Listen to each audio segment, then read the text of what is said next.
okay. We're looking at a charter. All right, fair enough. Well, I'll hang in there. That's it's coming up at 11, so 3 hours. That's good. All right. No, that'd be 6 hours. All right. Thanks.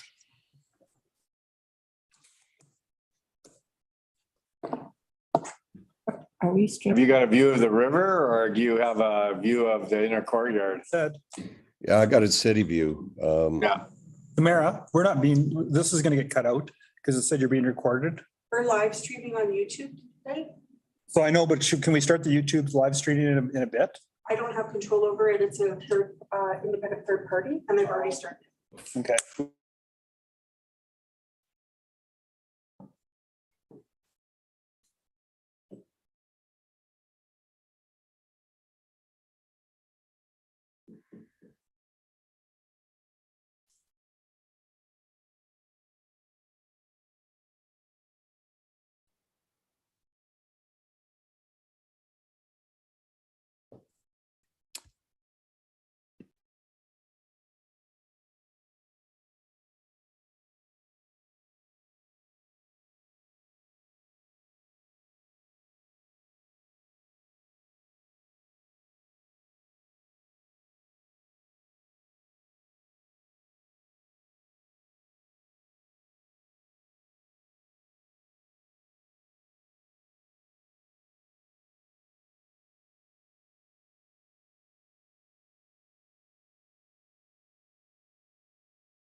Check for Douglas Cardinal to Zoom participants. Can you hear us? Yep. Perfect.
Just for the counselors online, we're about 2 minutes away. We're waiting for the mayor. Yep.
Mike, we're gonna send it right over to you, Mike, to start us off.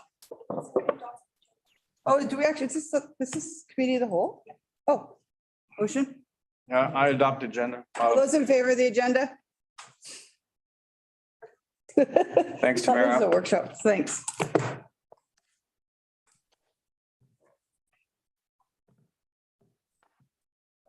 Glasses.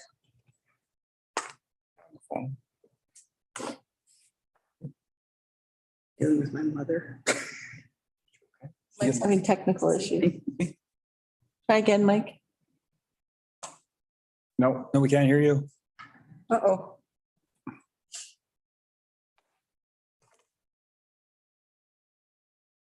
You log off and log on again. You did a test about 5 minutes ago and it worked great. Look good though, Mike. Try again here. We can hear you, Mike. There we go. It's always wearing a mask. I just Really cautious about the virus. And this whole family got it. plugged it in and unplugged it and plugged it back in. That's the best technical advice, right? So Feeling, Mike? good, better, Yeah? a lot better than yesterday, that's for sure. Oh, So good. my apologies that I No, it's good. can't be there in person today. I'm a little bit infectious, and I'm not talking about my personality. So all right, so I think this morning, really what we wanted to do is have a conversation. I think we know why we're here, but wanted to have a conversation around downtown. I think what we want to do is provide, as administration, provide some background and some some context to help us in the future with future discussions and future decisions related to downtown. I think we want to go through discuss some common challenges and some best practices. Have some conversation around priorities and sort of discuss the city's role, as well as a little bit about, there's sort of multiple roles, multiple stakeholders involved in downtown, and sort of what our role might be, and then provide some context around some additional constraints. So in terms of agenda, I was going to put this up on a slide, but we'll start with a bit of an overview. Adrian's going to jump in and talk about our downtown area redevelopment plan. So DARP, that's the acronym that we use pretty commonly for that, but he'll go through that plan a little bit. And then I'll jump back on and talk a little bit about, again, the importance of downtowns, challenges, opportunities, priorities, roles and responsibilities, and then a little bit of conversation around transportation and utilities and how that might affect downtown in the future. So with that, Adrian, are you ready to? I think you're doing your own slides this morning. I am. Yeah. Okay. I'll let you take over. Didn't miss anything. You didn't miss anything.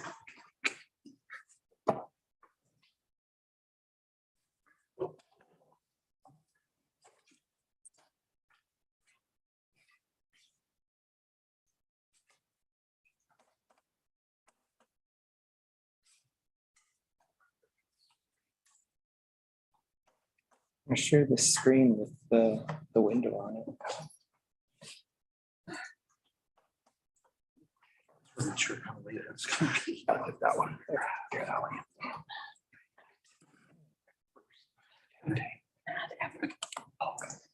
And got there before. All right, so yeah, I'll get things kicked off as far as the background of the DARP. Thanks everybody for having me. Just here.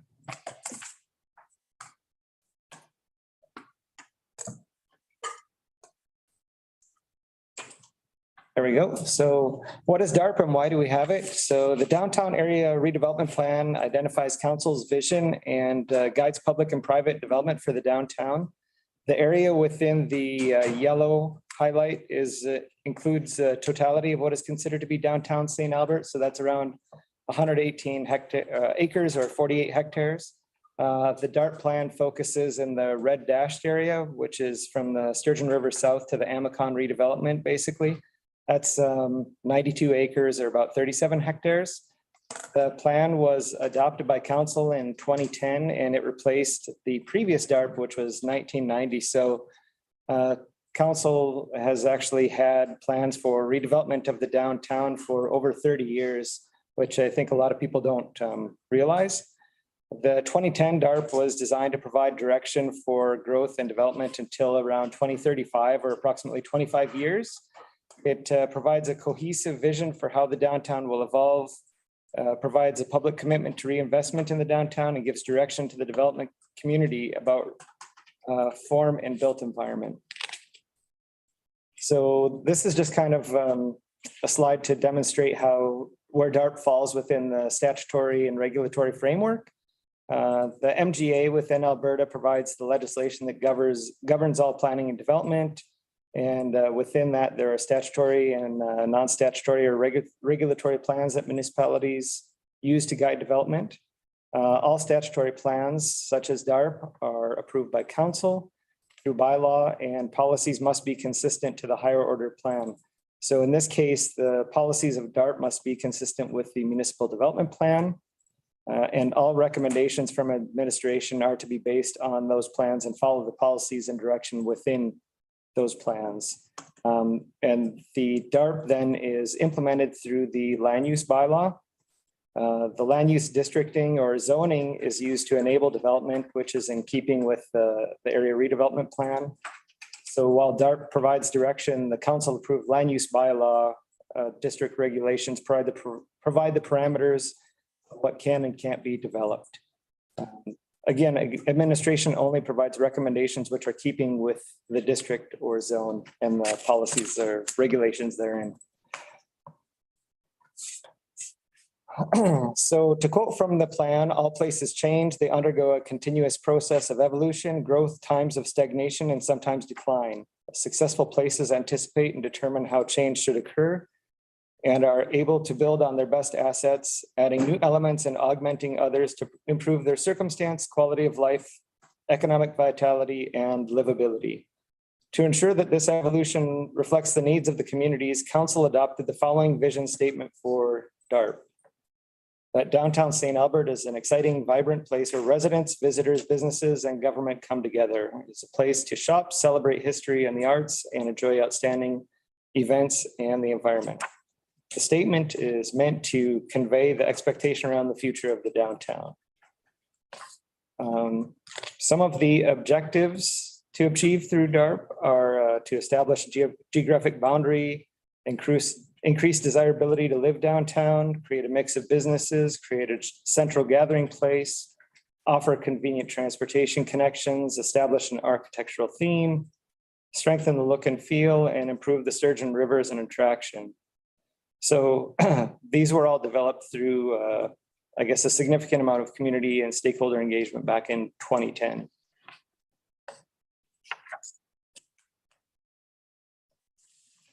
And out of those previously listed objectives, some of the following principles were developed and associated policies and implementation actions were designed to address the principles.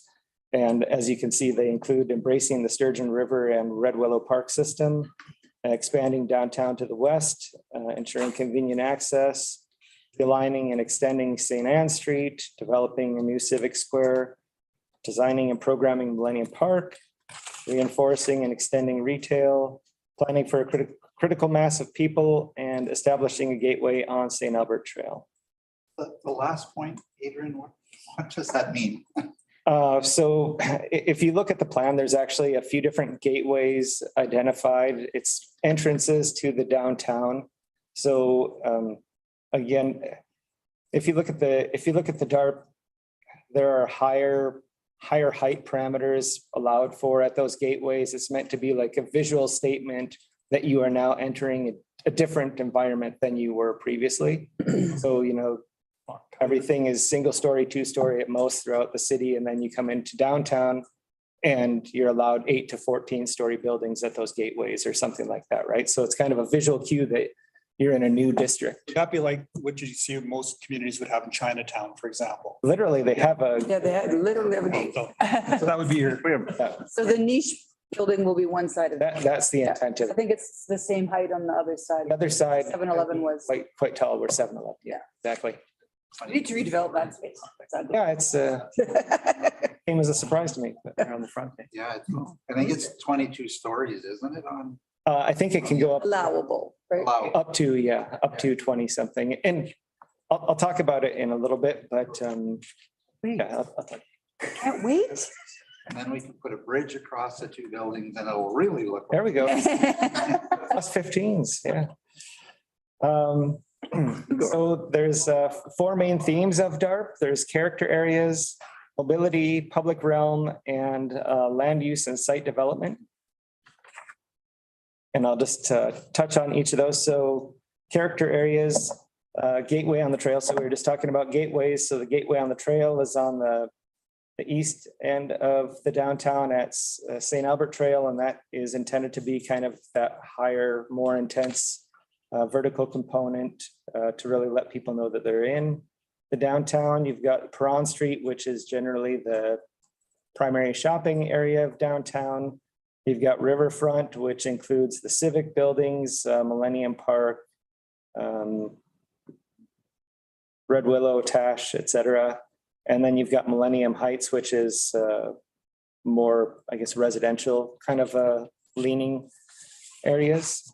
And then let me just check my notes, to see if I've got, well, I can just, yeah, I can touch on it a little bit. So Gateway on the Trail identified to draw people and welcome them into the downtown, intended to accommodate a wide array of uses, including residential, office, institutional, and retail.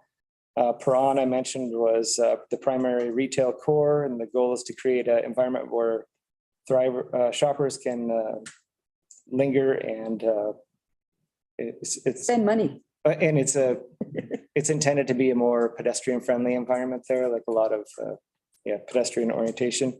Riverfront is again, what I mentioned, municipal government, civic gatherings, cultural activities, and includes Civic Square, Millennium Park, also space for festivals, performances, farmers market, etc. And then Millennium, which I did mention, was residential. So I just wanted to make sure that I wasn't leaving anything off there. From a mobility perspective, the idea with DARP is to have an understanding that urban streets have many different functions and should accommodate all modes of transportation. So that includes pedestrians, walking, cycling, e-scooters, I guess, public transit, driving. And the goal is to try to, I guess, provide a greater balance of those different mobility modes to tie the downtown together and make sure that there's interconnectivity there.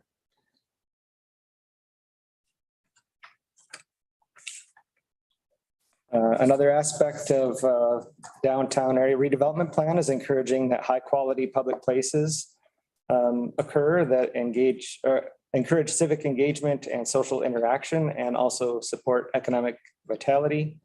The intent here is to kind of build a cohesive and diverse network of well-designed public spaces and complete streets to improve the quality of life of residents, employees, and visitors, and to foster community building and attract tourists.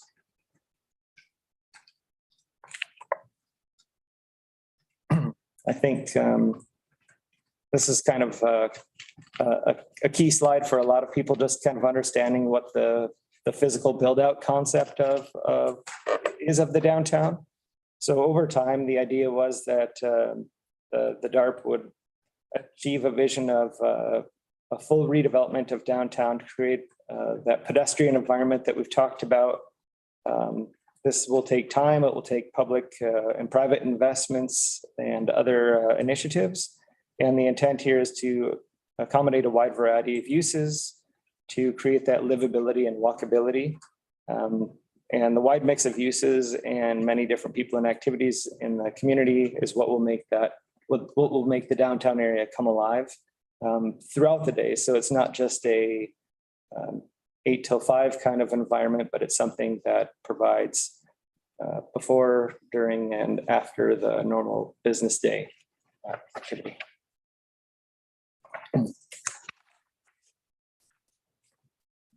So it may not seem like it, but there has been quite a few things that have occurred since DARP was approved in 2010. We had urban design guidelines approved in 2014. I guess land use bylaw downtown district was actually created in 2012 and then reviewed and updated in 2017. Administration did a downtown parking strategy in 2015 and we actually did parking studies in 2015, 16, and 17. We were supposed to resume those again in 2020, but postponed because of COVID. There didn't see a lot of need to go out and count stalls when there wasn't a ton of utilization. St. Anne Promenade was built in 2016, which provides then access to Millennium Park.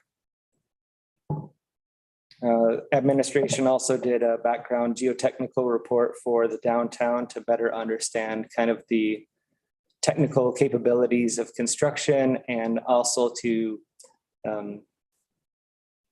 offer potential developers more recent information about the structural qualities of the soil so that they don't have to spend that time in investment trying to learn that background information.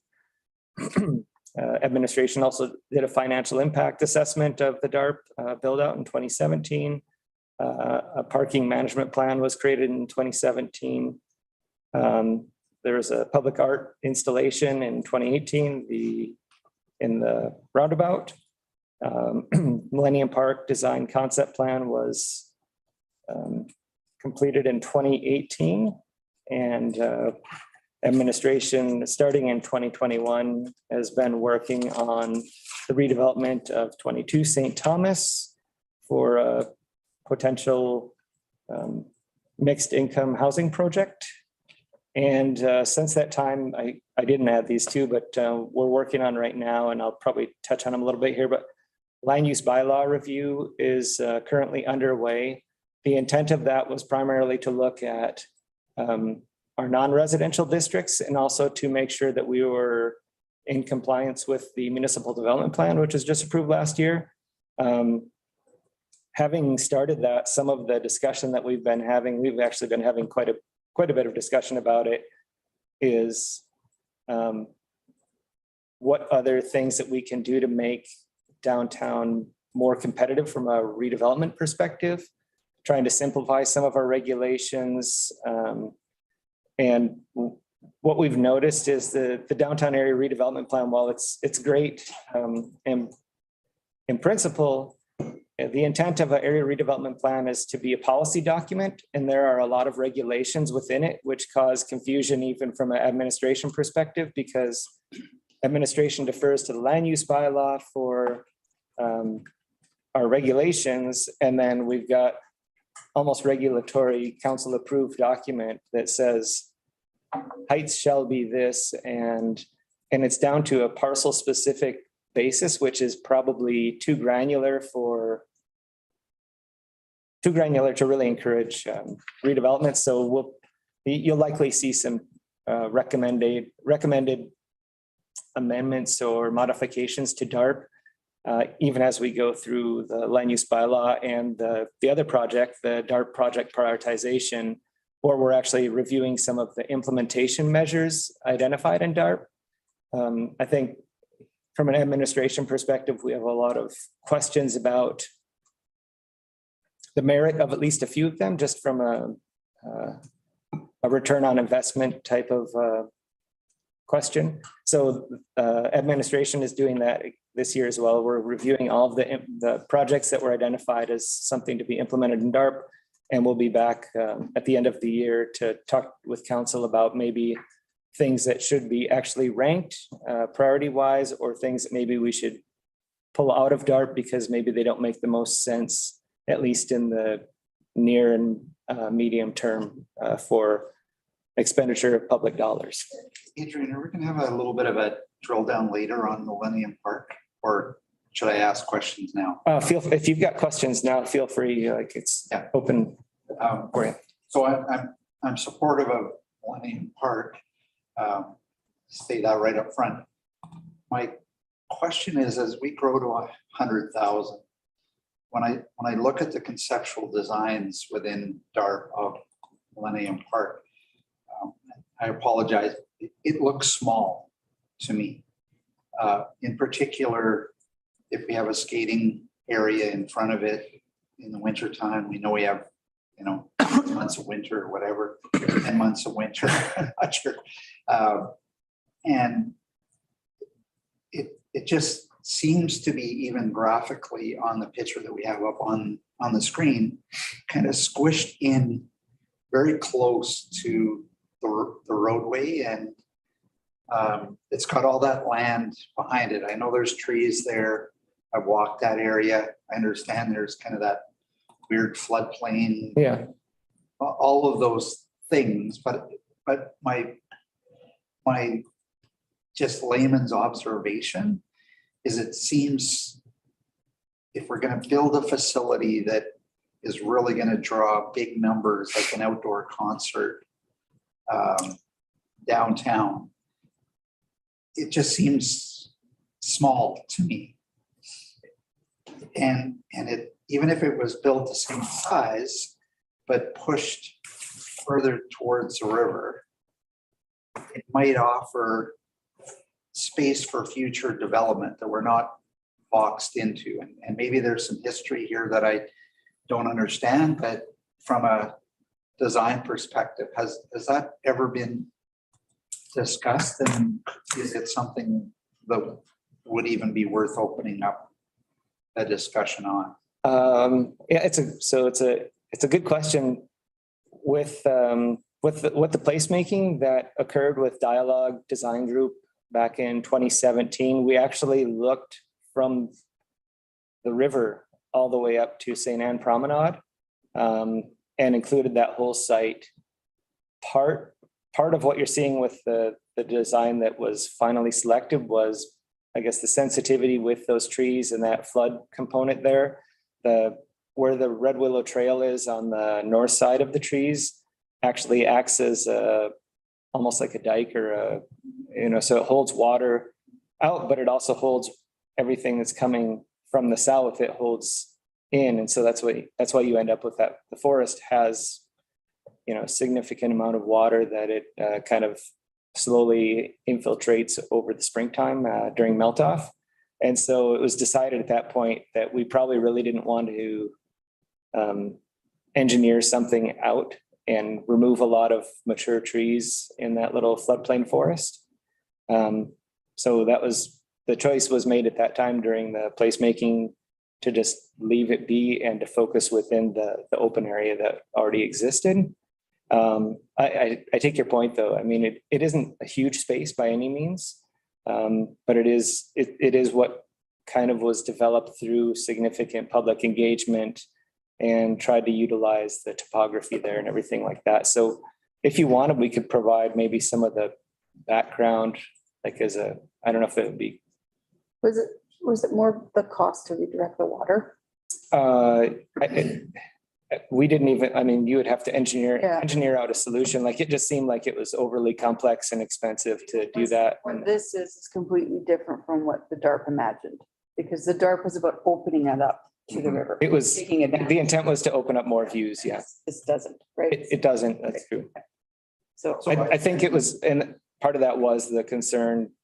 We did get a lot of feedback during the placemaking about the trees and potential loss of trees. As you're aware, I think nobody likes to see, Yeah, but size trees get removed. So if I'm putting on a long-term. sure. What is best for St. Albert, long-term, growing to 100,000? If we're going to invest, I don't know what Millennium Park price tag might be, but $20 million. 12. I don't know why. 13 basically. Well, okay, even 12 to 15. So by the time inflation takes hold, it'll be 20 million. And the debt servicing. And everything else. I'm just saying that 100 truckloads of fill, that chunk of land is swampy in any case. You walk down there, even on a good day, it's swampy.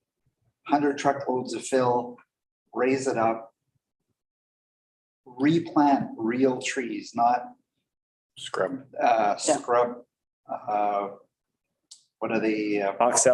Belders and Poplar fluff. What are those trees called with all the ugly poplar fluff on them? Black poplars, white poplar. Poplar, whatever. To me, those trees are, I hate, not an arborist, but they look to me like a lot of them are at end of life. They're falling down. It's kind of the same thing being encountered over in Riverside, I think. I'm just trying to say that if we're going to invest that kind of money,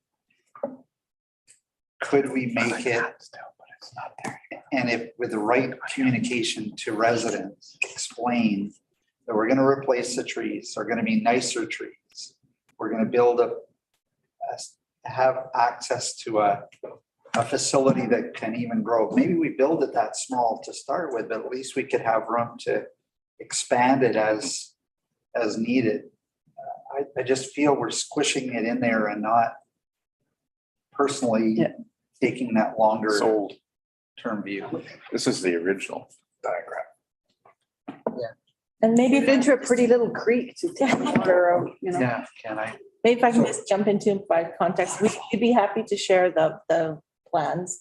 And when it does talk a lot about what the theme was, what we were trying to achieve, we were trying to achieve different zones. So there is some zones where it's more passive and there's more active. We put the more active zones towards the promenade for events and those kinds of things. Also for infrastructure, as Adrian said, just building on the floodplain, there's so many regulations and bylaws and permits or that you have to get that it is challenging to build in a floodplain. And the further we get to the river, the harder it is to build hard infrastructure there, or more challenging. But we're happy to share some, maybe the background as to how we arrived at this. That's what I'm thinking. It might help to have a little bit of the background, because the report kind of spells out some of the options considered and things like that. We could dig that up and provide that to council. Background would be helpful, but it still would not, Yeah, politely said, address my, no, And that's your $1 million question is, are you guys prepared as council to have that debate again? Because when you look at any park, like through placemaking, you're having to look at your social, your culture, your physical elements, and how do they all interact with each other? So if you want to make so that's where the council debate would need to come in, is revisiting that plan to say, are you prepared to do these things? Because it's the dollars and cents that become very much involved. You can do anything with money. yeah, And that's what you guys have to be looking at, that philosophical discussion. And I've had that once with the previous council, and, it wasn't built. So that's where you're kind of at, is that new debate. yeah. So I don't know whether around the table, we as this council would want to have that. I would be willing to sponsor that debate, because I'm trying to, again, take a longer term look, and I don't know if anybody else would say it's worth it or not, but Well, first, there's still more detailed design. If we were to actually construct, Yeah. we're not at the detailed. No, this is just concept right now. concept. So maybe we take, placemaking costs us about $100,000. I feel like. that's right. We Yeah. spend a lot of money, which has always been my frustration, that we spend money and then we never construct.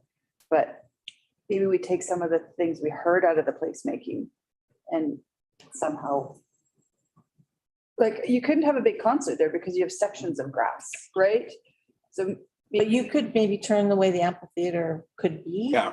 Like, so that's a skating pad in front right now. It Yeah. could change. Again, we're only at concept. Right. Detailed design has to come. That's a change building, like a infrastructure building that you could maybe change a little bit. So, but we also thought we'd use the berm as part of the concert. But again, we are confined by the size of the space. It's not a huge space. Also, what you can't see from this picture is it does connect into Lions Park. Now, again, we have some buildings in between it, but the plan was to try and join these two park spaces with a trail pathway. So you could have quite a few people down in those two park areas. But again, if we're trying to look for a space to have, 5,000 people at a concert, this is probably not going to be the space for that. It just physically doesn't have the size for that. But I'm just thinking the trails could maybe stay where they are, move the trees to the exterior a bit, a little, just to Yeah, to open it up. yeah. That you could do a detailed design. I'm with you, Mike. Yeah. I'm with you, Mike. So what we could do is we could slot the plan, have a read through it, and then if you want council for a conversation, we can bring our staff and they can speak a bit about how this all came to be. I see Christina online as well. Christina, did you want to add any perspective to this conversation? I know you were very involved in the placemaking. Yeah, so there's a couple of things that just a bit of background. One of the things I think administration was very cognizant about was the actual set aside budget for this project. I think the budget had about I think at the time, I think it ended up being about a $10 million budget. And just looking at what we've got here, it's already at, it came in at about 12 or 13 million. We did look at adding a second building, more of a cultural facility in the southeast corner. But the one thing, and I think this was reiterated, but just to provide a bit of more detail, is the land in this area is difficult to build on. The amount of piling that is necessary to put a building of any kind of size is quite costly. So I think some of the things they have merit, and I think that a park can evolve over time as well.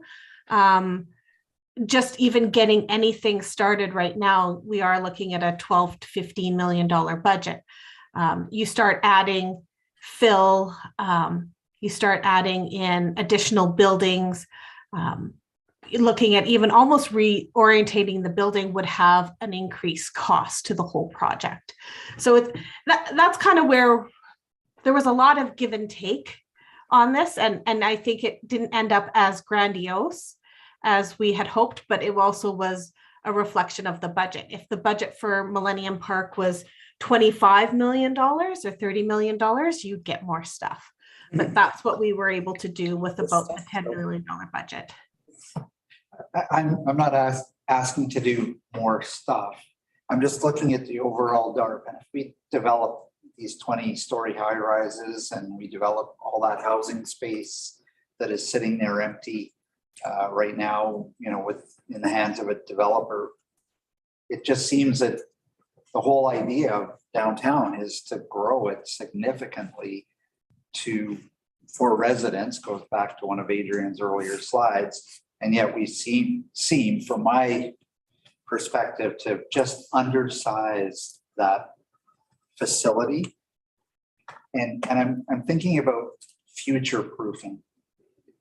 It's build it so that it would be able to be expanded. Don't do it now to significantly increase the budget, but at least position it so it's future proof and could be added onto as if and when required. I'm hoping that this council session of 4 years, Millennium Park can get from conceptual to actual. I don't know whether that's going to be achievable, but I think it's time that over this 4-year period, maybe we can move forward with it. And I just don't want to get locked in. That's all I'm saying. So understanding that Diane said it's at conceptual, when we get closer to maybe doing a review and before we get into actual final design, maybe just I'd really like to have us consider that. Millennium means one thing. I want it done in this millennium. It's not a bad question. I think one thing that I didn't mention, the DARP, basically the DARP plan envisioned something like 5,000 new residents coming into the downtown. Now that's at the high end of things. If some of our builders lean more towards the low end of their scales, it's a few thousand people, but it's still significant. And then as you're saying, you know, like when we're talking about adding another 30,000 people to the community, it's not a bad question to ask. Park is for the 100,000 people in the community, so it's not just for the downtown. Not just for, it's not a, Yeah. a neighborhood And park. I definitely don't want to, you know, throw out all the good work and kind of start over. I'm just trying to say, how could we take a longer term view of it? So we'll have to ask for it. I won't belabor to the point. Thank We'll you. definitely provide the plan for you. You can have a read through all of the, you know, the concepts and teaming around it all. Yeah. And then we Yeah, we can provide that to council, sure. Thanks. And then, so just as part of the DART project prioritization, the other thing that we're looking at is just how we best coordinate our servicing requirements of the downtown and ensuring that we have adequate servicing as we do build out here. So we've got a number of different utility projects that will likely need to happen at some point in the near future. We want to do those so that we're upscaling them to a size which will accommodate the full build out of DARP, and also, if we can, to do that in a concerted manner where we're not disrupting businesses for multiple years in a row for different projects. If we can, you know, achieve efficiencies, and, you know, once we have the ground open, we want to try to do as much as we can while it's open. I think, we're also looking at the transportation improvements in the downtown area over the next, 5 to 10 years. So we've got bridge work on all 3 of the bridges within the next 2 to 3 years. Parking resurfacing projects or overlay projects on 6 St. Anne and the Taché parking lot. And then I'm not sure what's St. Anne, Mill. So we're just resurfacing St. Anne in 2027, 2030, somewhere in that ballpark. So there are a few other things that we're going to have to do just as part of our normal RMR process. And again, if there are opportunities, if we're going to be opening up the ground, or if we're going to be doing construction, that's the best time to, do as many things as possible. And children's bridge catering in 2024, Yeah, that was the, the resurface kind of thing? Donnie is on. She can talk about the actual improvements.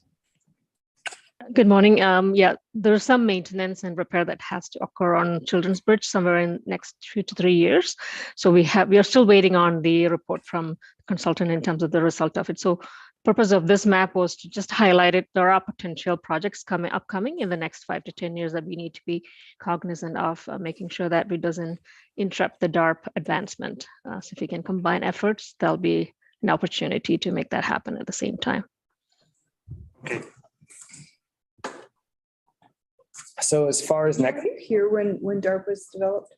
no, I started just after. Lenora's, I think, the only one on staff. I'm just wondering, so you see how, like, on the south side of DARP, southeast, where the provincial building is on the corner, like, it's not part of DARP.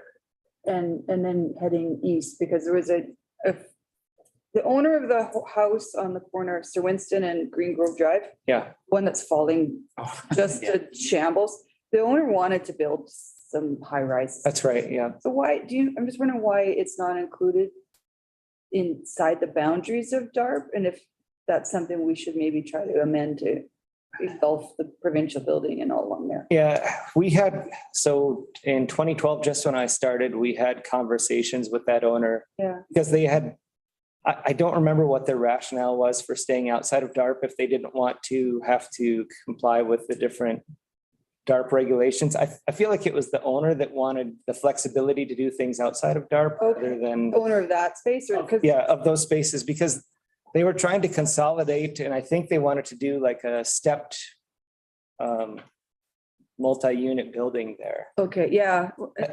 It just, The street Glenview Crescent, which kind of scoops in behind, which big houses and stuff, and I know the owner is the dentist, Dr. Yeah, around dentist, yeah. there. He's post everything. But still, I just feel like we're losing an opportunity, and it's kind of disjointed because of one landowner. it's something that we can look at. Yeah. I don't remember. Okay. I mean, it's been quite a few years. I'd have to Yeah. knock off some cobwebs for sure on that one.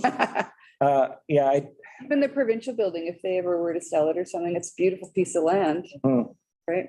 And it's not part of DARP. So anyway, just wondering if you knew. that area is actually still on. I don't think they're hooked up to sewer yet. I think they still have a septic on that parcel. Provincial building is? No, Where the Green Grove. off of Green Grove. Green Grove? Yeah, it's just an anomaly, some little. It's a beautiful land that- street. Yeah. Ever driven down there? Yeah. Oh, yeah. Tried to buy it. No, I guess it's, Now you don't want one, there's no sewer.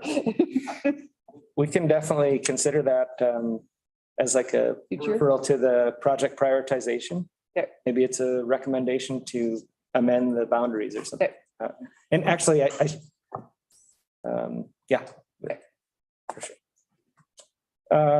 So yeah, just next steps. So I've already mentioned, we're doing the prioritization review.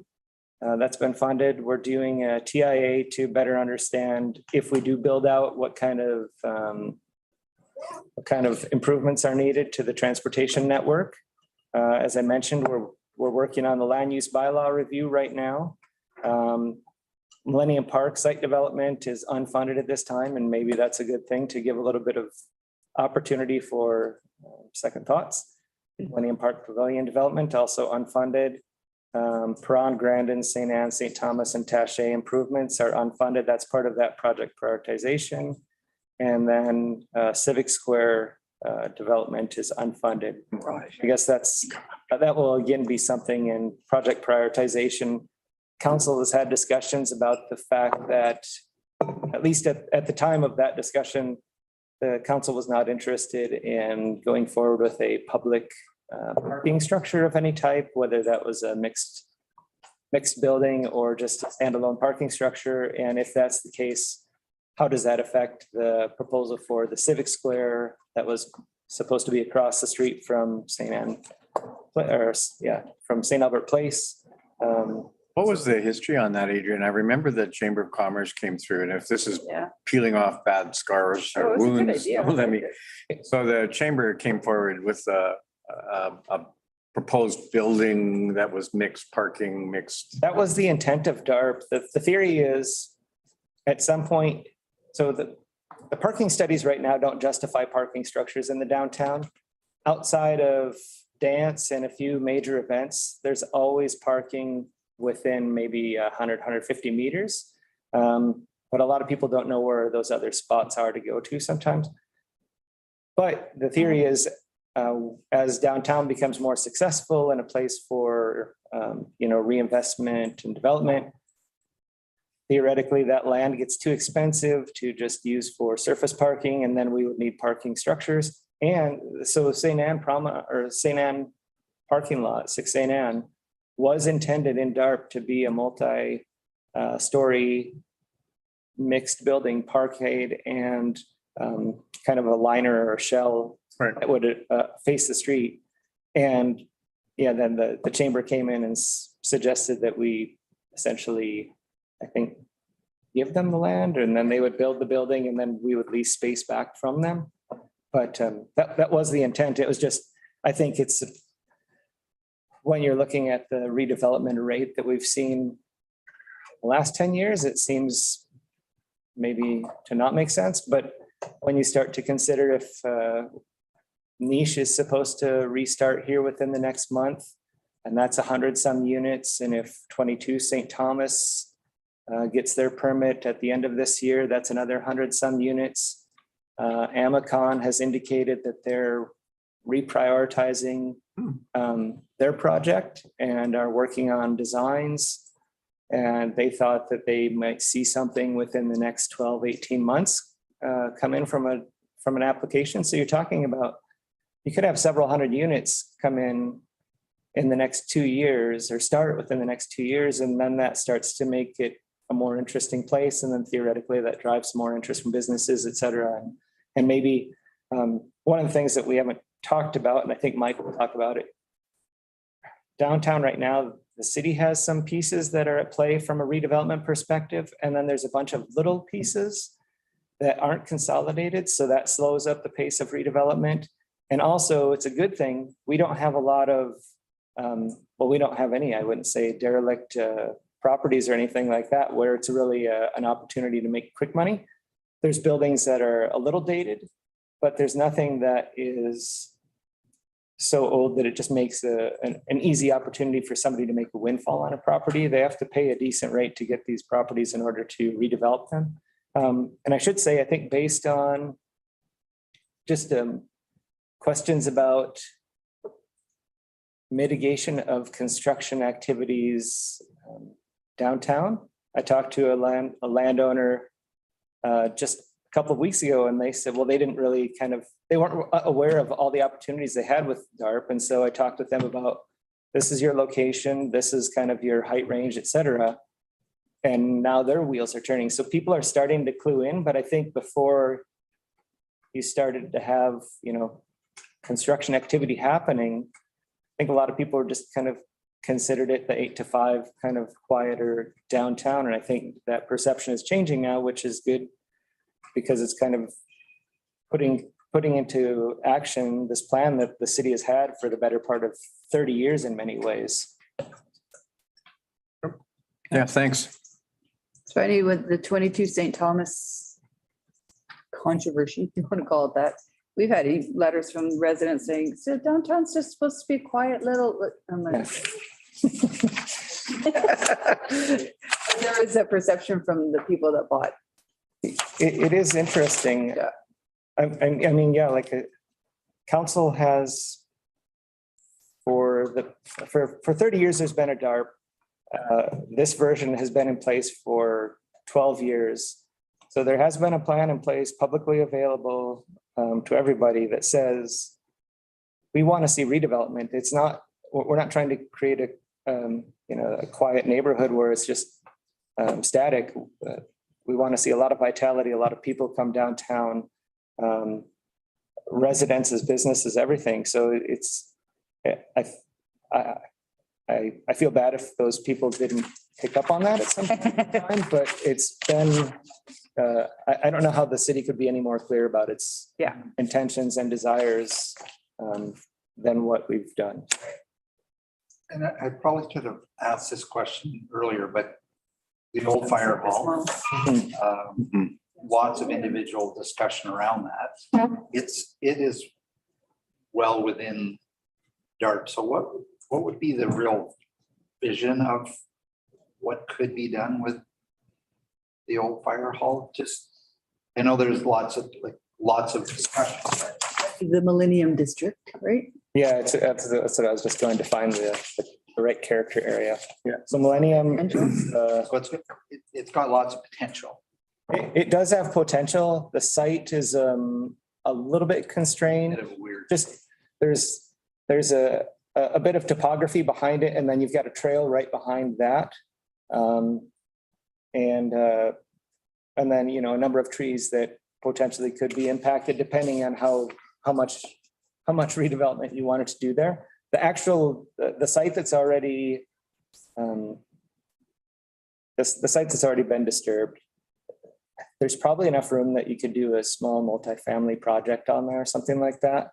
It's, you have to keep in mind, there's a median there, so you don't have complete access. Like, it maybe isn't the most desirable from a shopping perspective, but if it's a residential type of a project,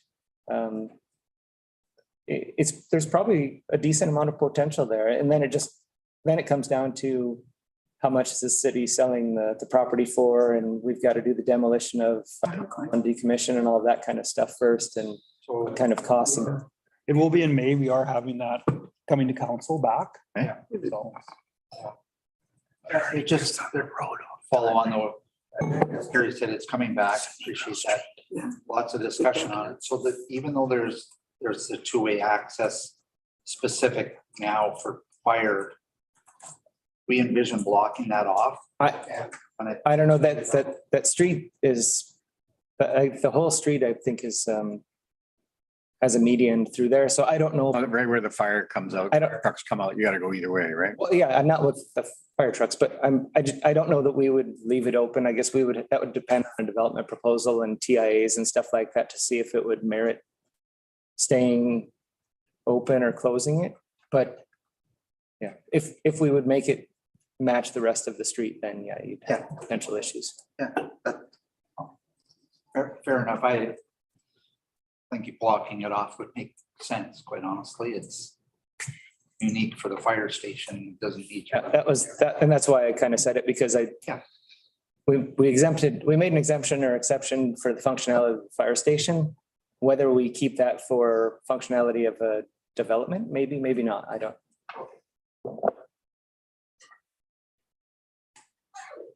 And that's all I had on the background of the DARP. If there's any other questions.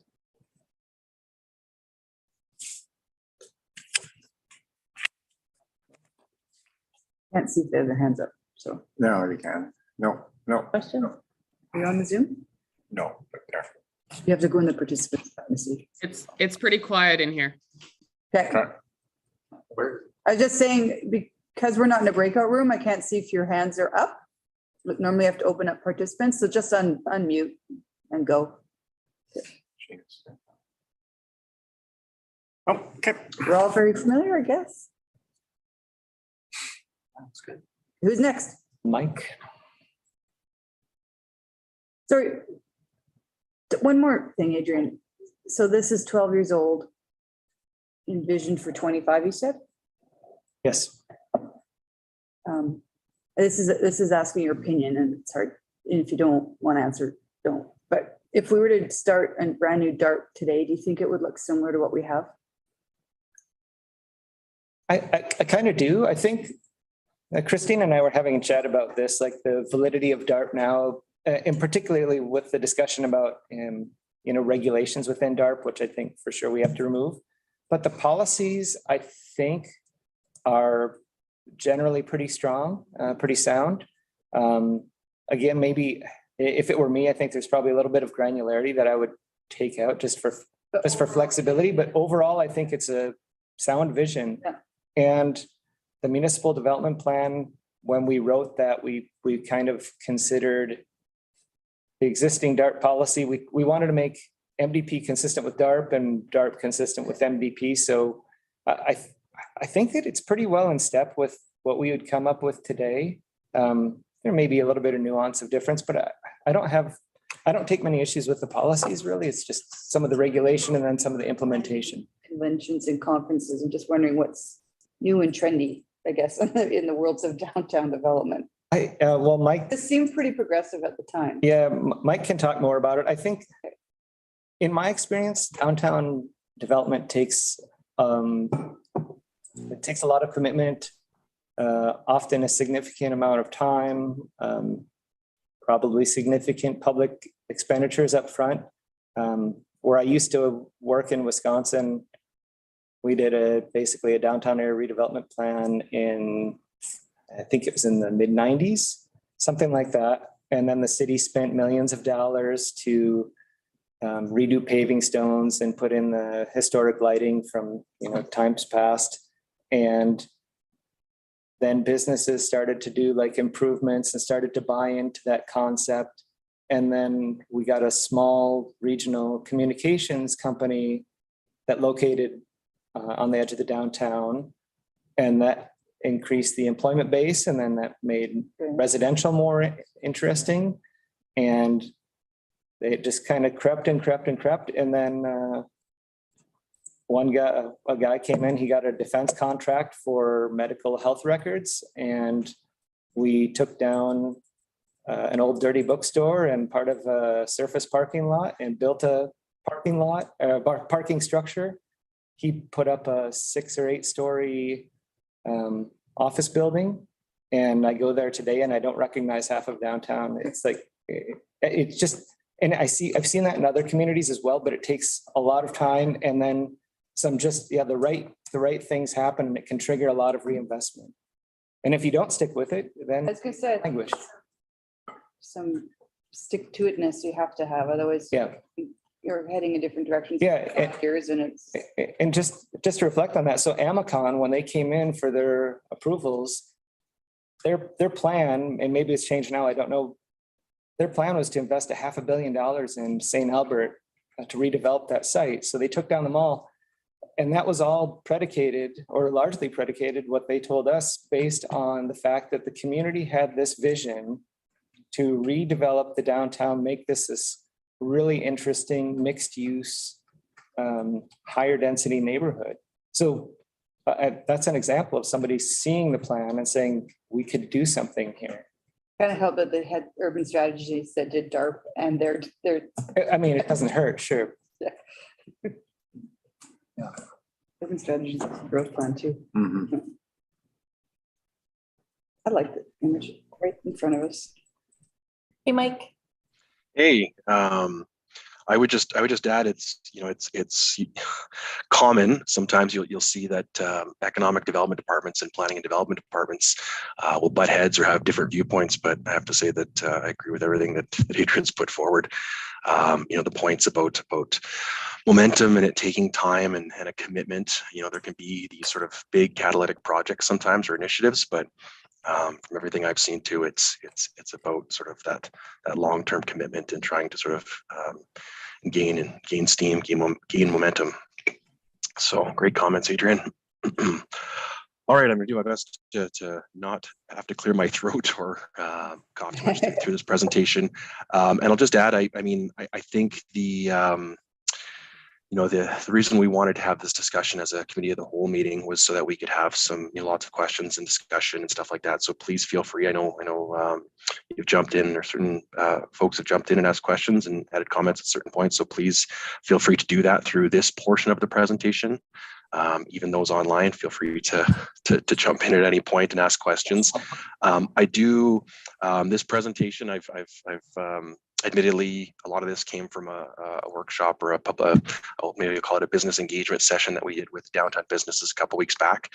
And the intention was for it to be sort of interactive, and there are some questions throughout this where I'll pause. So there's probably about 25-30 minutes of content, but there are certain places where I'd like to sort of stop and ask some questions and have some discussion. So I did go through the agenda already, sort of this purpose to provide this background and an opportunity for questions and discussion. So with that, I will start off with a question. And this is something that we put to downtown businesses and some property owners a couple weeks back. And interestingly enough, I'll share those results afterwards, but I'd like to sort of put it to the room. Why are downtowns important? Oh, we're asking that? For me. Can I just go to the doodle thing that we had at the meeting? No, It's you like- can't cheat. I screenshotted it. You can't cheat. It's the heart of a community. What else did they She's say? cheating, Mike. I'm cheating. There's some good ones in there. There are good ones in there. For me, it's the core, it's the heart, it's the, I think most communities want a vibrant downtown because it can be a cultural center.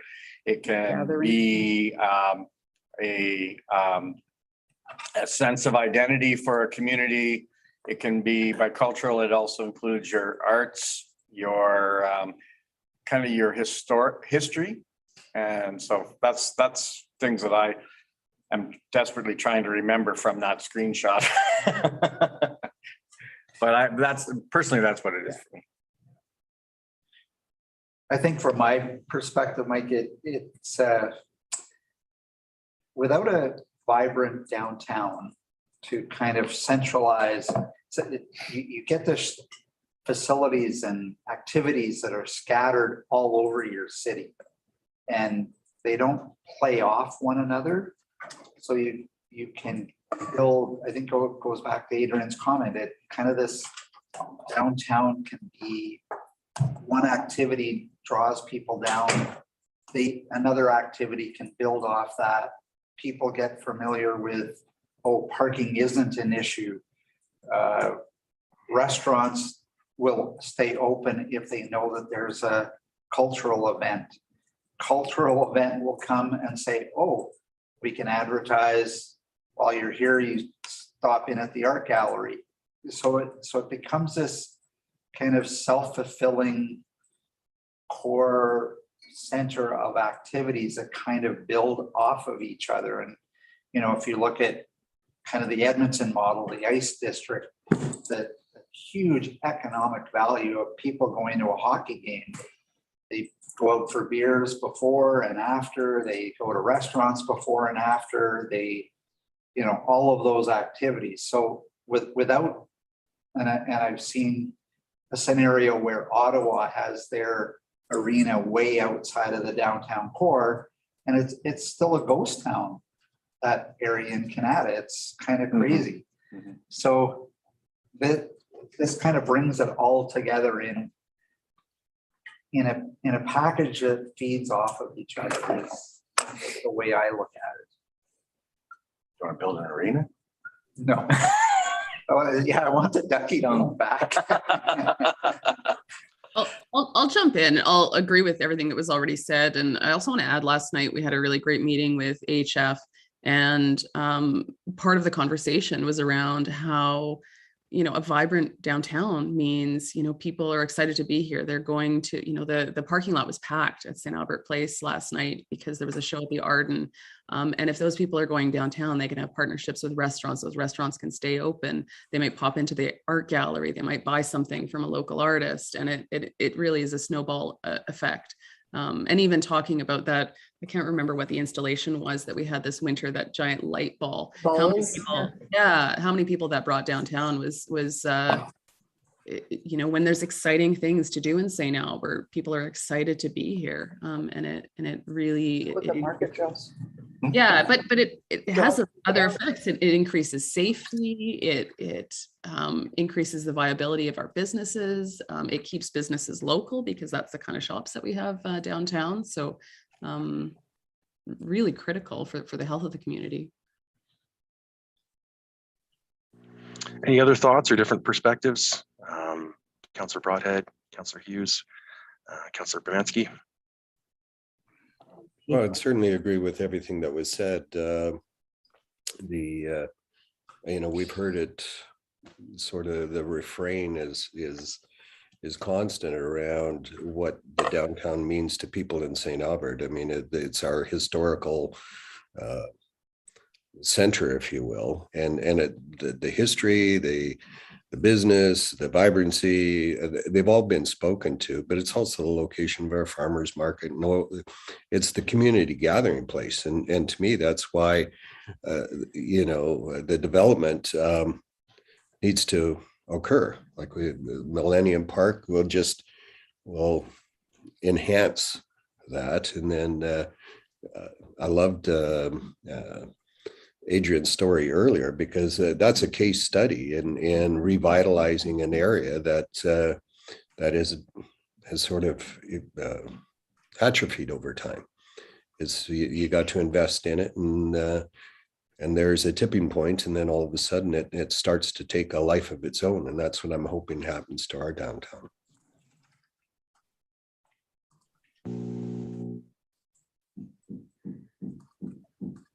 Hope that made sense. Yeah, I'm just checking to see if anybody else. I see Councillor Hughes is unmuted. I could just reiterate everything everyone else has said. I think the challenge we have is, of course, the fact that it's so expensive to build on that land. So, 100 plus years ago, but then when they put this into place, I don't know if they were thinking about what would be the effects of it with high rises. When they were just like Parent Street was just a 2-lane dirt road. So that's the challenge, is trying to be able to do it while we have all the other priorities as well that are coming forward. But I think that Wes, as usual, eloquently said it very well. So I won't even try to compete with him. That point of the mission was that would have been our downtown.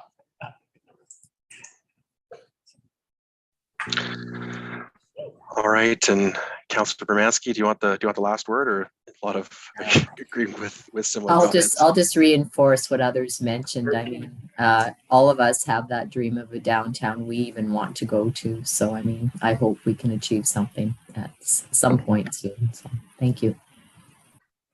Awesome. Well, I mean, certainly, we're hearing a theme. And this is what was Part of the city. was shared. This was actually a really fun exercise. So we used one of those platforms to do sort of live polling on the spot, where people jump on their mobile devices and they can answer this question, putting in words or phrases that sort of resonate with them in terms of the question. So the words that are a little bit larger are the ones that are more common.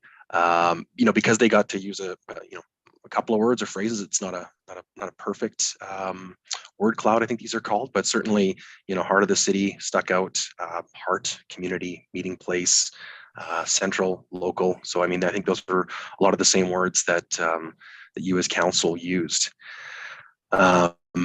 So I'm just trying, I think so this is a good snapshot. I think there were about 30 or 40 individuals at that meeting. So, it's a pretty good poll, or I get a sense of what the thoughts were from the downtown business community, at least at that point in time. So I thought that was a fun exercise. So I think, some of this might be redundant, just hearing what I've heard from you folks already, but I think it's a good exercise to go through. So I like to kind of start with some of these things and speak sort of generally about, downtowns and what makes them important. And so I think I heard some of this idea of identity. So downtowns are often a unique part of a city. Certainly the buildings, the streets, the natural environment, they provide an indication of the character sometimes and the personality of a community. So I did the same exercise before, just want to see if you can identify and for those that were in attendance a couple weeks ago, maybe don't chime in since you already know the answers. Oh, come on, this is but the one on the left, do we know what downtown, what Main Street, where that is? It's all three of us were there. So it has to be the screen people, because everyone in the room were at the downtown meeting. It looks like Banff to me, but I could be wrong. Correct. That's Banff. Yeah. And what about second from the left? Do you know where that is? Are these all in Canada, Mike, or are they? No, They can be North anywhere, America. correct? North America, Okay. yeah. San Antonio. Is it? Well Correct, done, that's the Wes. Riverwalk. How about the second from the right there, the winter scene? Boulder. Montreal. Isn't that Montreal? Quebec City. Montreal. It's Quebec City. That's Rue Petit Champlain. Oh, Wes, you should have held that. You fail. The Disappointment. funicular is broken. Do you know how long it goes down to take back up, walk those steps back I up? love that street though. I love it. And a coffee for the person that can identify the one on the far right that wasn't at the session. Back. A coffee? Okay, beer, wine. That's a hard one. Christchurch used to look like that before the earthquake. That's East 4th Street in Cleveland, Ohio. Cleveland. Believe it or not, Cleveland. That was my second guess. I was just. And I use that one because I had an opportunity to go to Cleveland a few years back, and when I was first traveling there, I had a certain expectation and perception of what Cleveland might be. And I found myself on this street and We need to just make sure this is. enjoyed it so much. The atmosphere, the vibrancy, you can see they've sort of hung street lights across there. There was live music. There were pubs, there were restaurants, there were live musicians performing on the street, bowling alleys, all that type of stuff. And it was just a really great Makes me so experience. So I just excited. wanted to highlight a couple examples because I think they each just sort of demonstrate how they can give a community a bit of an identity. I think we all said this idea that downtowns are these gathering places, these social hubs. They are everyone's everyone's neighborhood within the city, within the community. They're commonly referred to as that third place. So the first being your home, the second place is where you work, and the third place is where you come together to socialize, to celebrate, to play, to relax. It's supposed to be that welcoming place for everyone. And again, I love all these pictures, live music, people dining on patios, splash pads, playgrounds, outdoor skating rinks.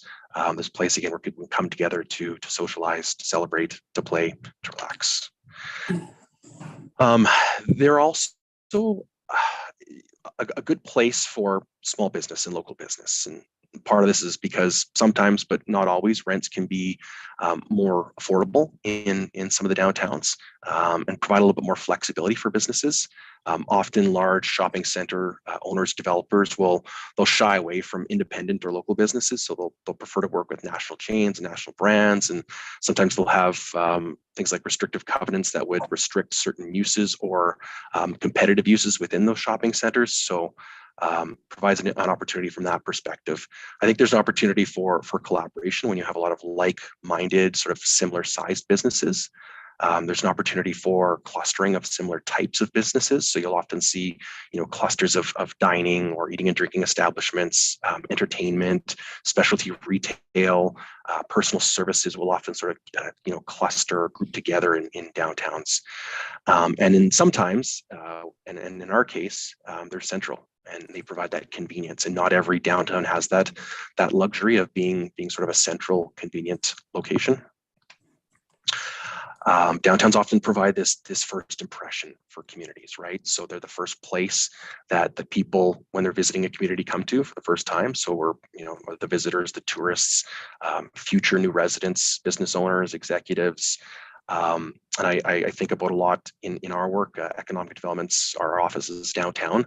And so when we're hosting groups from out of region or internationally, from international companies, we're hosting them downtown at our office. So, often their first impression of our community is that drive into downtown to meet with us. Downtowns are commonly designed and built differently. And I know Adrian talked quite a bit about this and some of these DART principles, but I think it's sort of worth repeating this idea that, they often provide higher density. And so higher density means reduced need for infrastructure, reduced cost, which means lower city budgets, which means less property taxes for property owners. Opportunity for mixed use development. I love sort of that picture on the left-hand side there where you can see, retail, office, residential, and entertainment all within not even a block, like a quarter of a city block, all right there. So that opportunity to provide all of those services for, people that are working downtown or people that live downtown. That's one of those sort of unique elements of downtowns and main streets, more walkable, so less reliance on cars, less need for parking, and just that benefit to people's physical and mental health when they're not spending as much time in their cars. All right, so sort of switching, and again, you'll sort of see this, the theme of this presentation is really sort of this high level. We'll get a little bit more detailed, but probably not as detailed and granular as maybe some of the stuff that Adrian was talking about with DARP. Maybe there's an opportunity after this portion to talk about some of that stuff. So just wanted to spend some time talking about common challenges of downtowns and just something to be aware of. I'm sure we all know this, but just a reminder that retail trends and consumer habits have changed, and it's affected downtowns. The advent of auto-oriented retail development or suburban development has definitely changed the way that the people shop, the way that we consume. And in this slide, I've kind of picked on South Edmonton Common. I think when I was looking it up or trying to map it out, it's 320 acres. That whole shopping center, so that's massive. Just the IKEA alone was about 20 acres, about 19 and a half. That's 5 city blocks. That's a good chunk of just our own downtown. So very different sort of built form and the way that we have become accustomed to shopping as customers. And then of course, online shopping, right? We all know that's dramatically changed how we shop. We've placed an emphasis as consumers on convenience, right? We can order stuff from our home. We can order dinner from our phones, sitting in front of the TV, or from our bed, even if we wanted to, right? So all of that has sort of changed our habits. This idea of perception, I think perception is a real challenge, and I think we've kind of touched on that already a little bit this morning. But I love this. I think this is a Roger Brooks quote that I've borrowed. I'm a big fan of Roger Brooks, and I admit that freely. But I love this line: if residents don't want to spend time in their downtown, neither will visitors. And I think that applies. He sort of used this broadly for all downtowns. So what is that perception that we have as residents? What do visitors to downtowns, what are their perceptions? So I've cheekily sort of picked on Edmonton here. I know there was an article, I think more than a decade ago, that sort of referred to Edmonton as Deadmonton. I think it was during one of the track and field events. And so that I think that really upset a lot of people in Edmonton, and I think there was a deliberate intention to try to change that perception. So are there perceptions of there being nothing to do, that there's no parking or expensive parking? Is there a perception that things are the businesses are closed in the evenings or on weekends? Is there a perception that it's unsafe? I don't know that we necessarily if that's a big one here, but I know that is a common one across many downtowns. This idea of complex property ownership, it's something that all downtowns face. And I love to use this example of sort of a shopping center compared to downtowns. Shopping centers typically have one owner. So one owner, one landlord, who has the ability to sort of create standard operating hours across their entire shopping center. They have the ability to sort of orchestrate and control their retail mix. They can decide, okay, we're going to place anchor tenants on the corners. We're going to have in this example, the Sears on one end and the big Kmart on the other end. And then we're going to have all of our other sort of smaller retailers in between there. They have this ability to sort of say, we're going to have a food court, and we're going to cluster all of our eating and drinking establishments in the food court, or we're going to place all of our entertainment beside our food court to sort of help each other.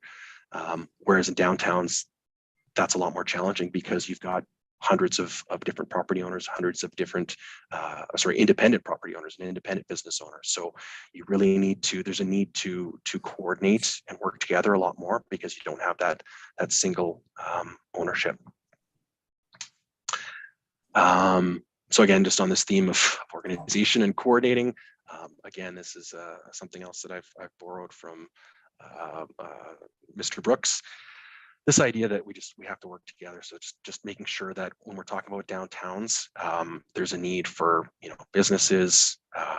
In this slide, it talks about chambers of commerce, economic development, tourism, marketing. But I think about some of the other stakeholders, the property owners, the residents, the businesses, all to sort of be pushing or pulling, I guess, in this slide or example, in the same direction, or else it's tough to make anything. It's tough to gain that momentum. It's tough to see that progress. And funding is a common challenge. Where should it come from? Who pays? Who takes on the risk? What is most fair? Who decides what's funded? It was interesting. We had a guest speaker from the Downtown Business Association, Edmonton's Downtown Business Association, at our engagement session a couple weeks back, and sort of got into this conversation around different business organizations, downtown business organizations, and how they're structured, and sort of how that all works. So we'll talk a little bit about that in terms of maybe some tools and things down the road. But funding is a common challenge for many different municipalities and downtowns. So this is a question we put to the group a couple weeks back, and I'd like to do the same and maybe discuss this one for a little bit. But what is downtown St. Albert's greatest challenge? Paid parking.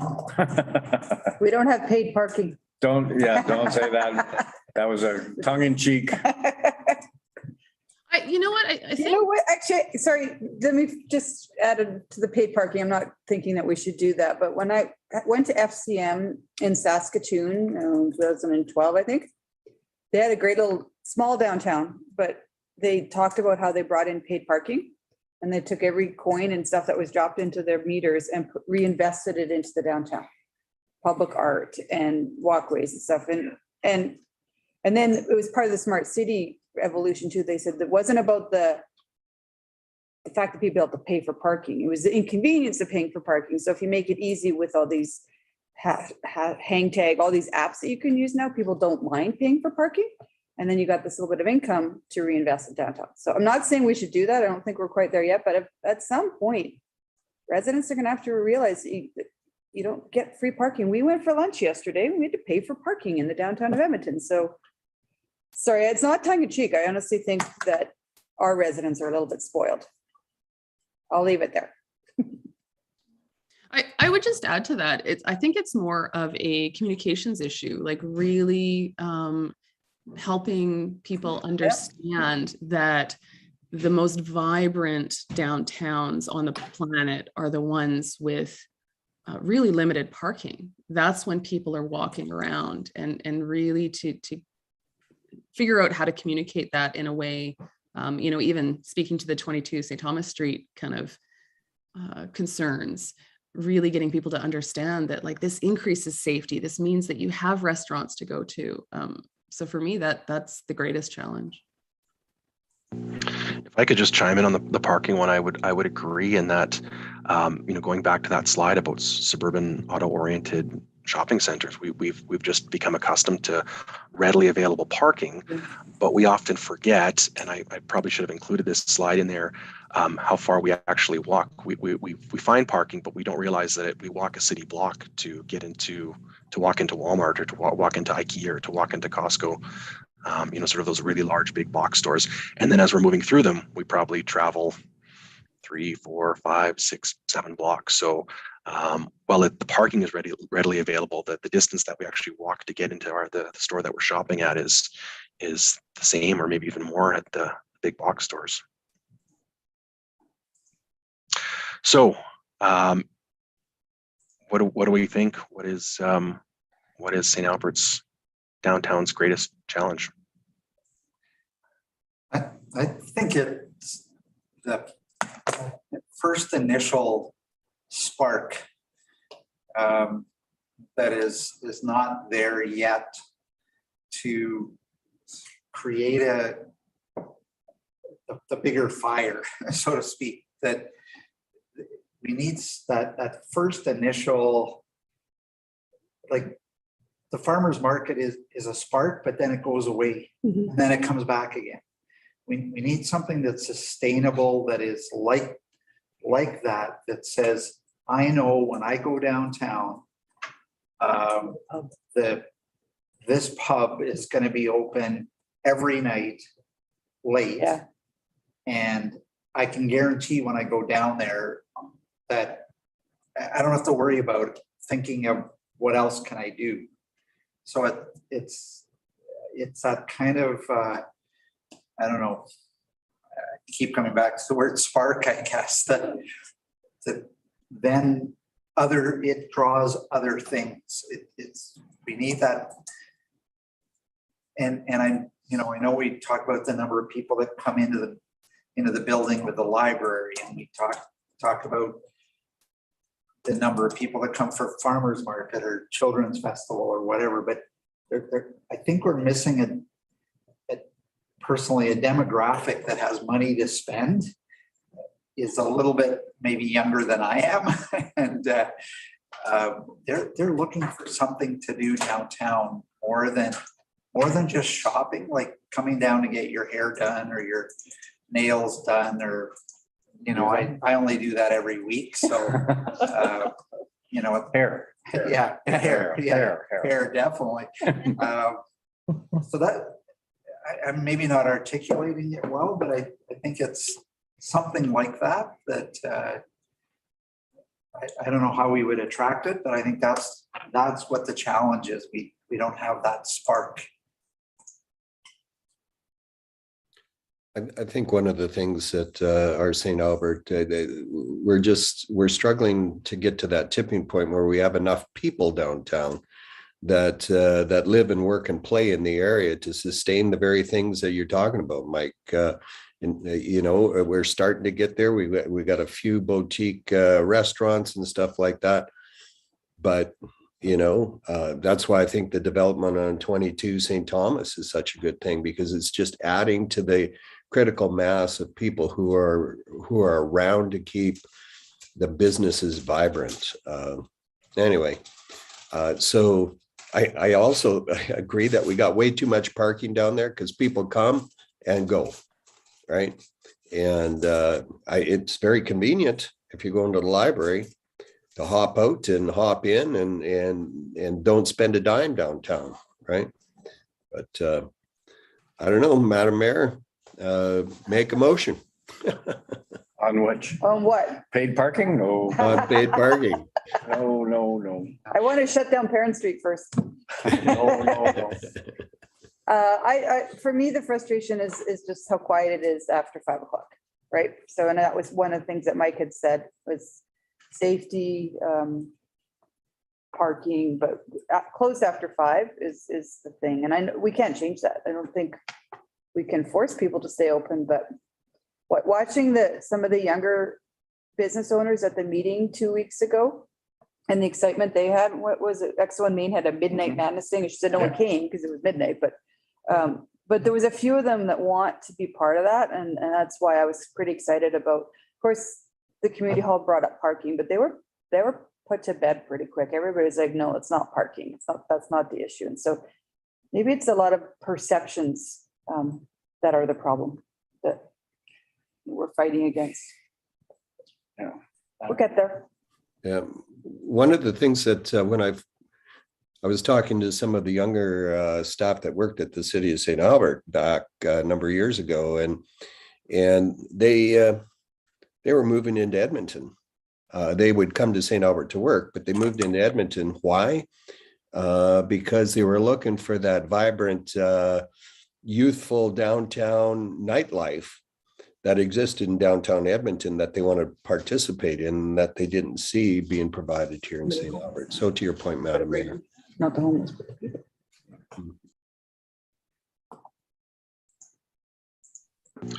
Any other thoughts, comments?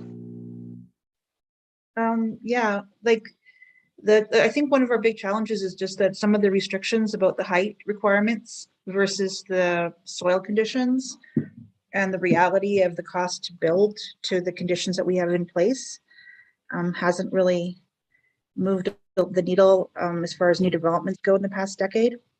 And the challenge that we have with the paid parking is that if you want to start charging for something, first you have to have a demand that exceeds it. And we currently have acceptable parking. But the other thing is that Edmonton, downtown, and a lot of other places, they're an island.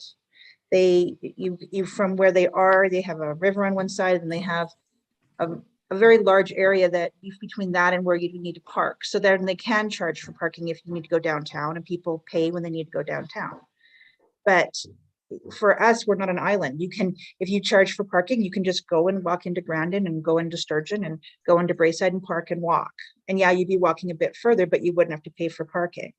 So we don't have the demand to justify the overwhelming demand to be able to justify paid parking. And when they tried it in the past, it was an abysmal failure, and it was terrible for the businesses of downtown. And so, and that the conditions really haven't changed from that. And we do not have an island for the downtown area. So that combination is not going to help this situation.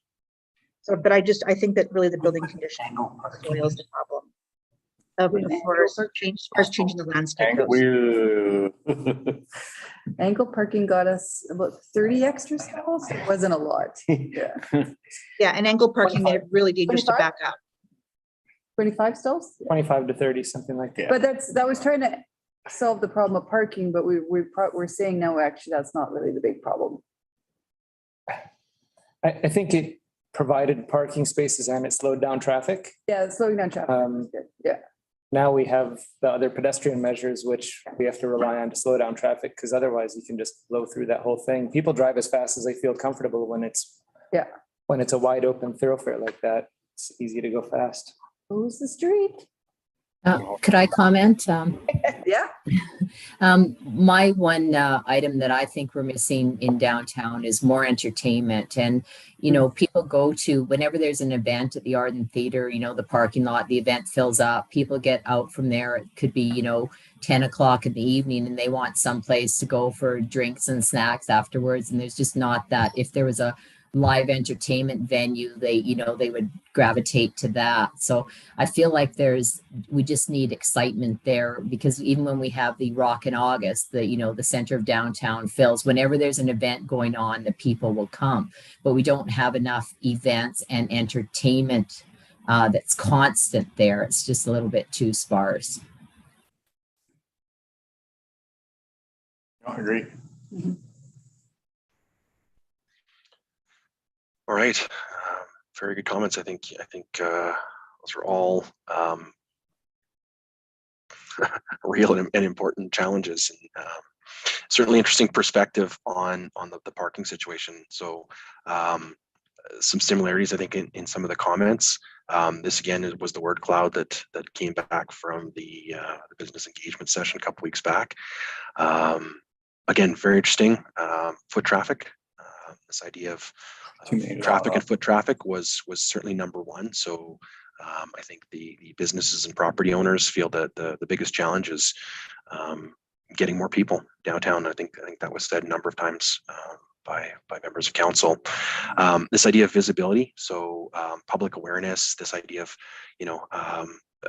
marketing and awareness of downtown and what's available was something else that sort of came out when I went through these in more detail.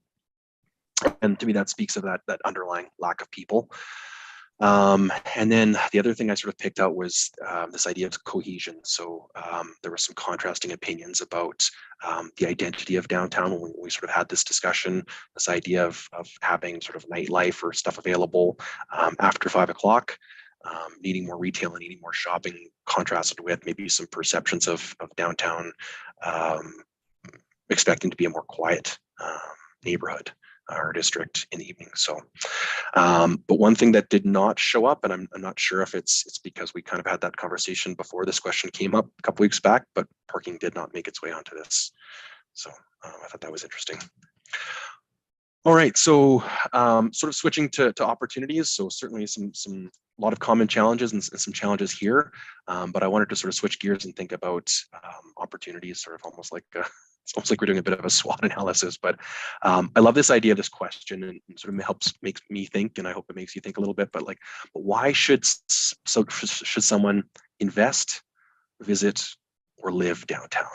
And I think about that kind of from three different perspectives, right? Invest as perhaps a business owner or a property owner, visit as a tourist, or maybe somebody, a resident that wants to come and visit and do some shopping or relax or whatever it happens to be, have dinner, or live if you are a downtown resident. And sort of put it as why did you? Yep.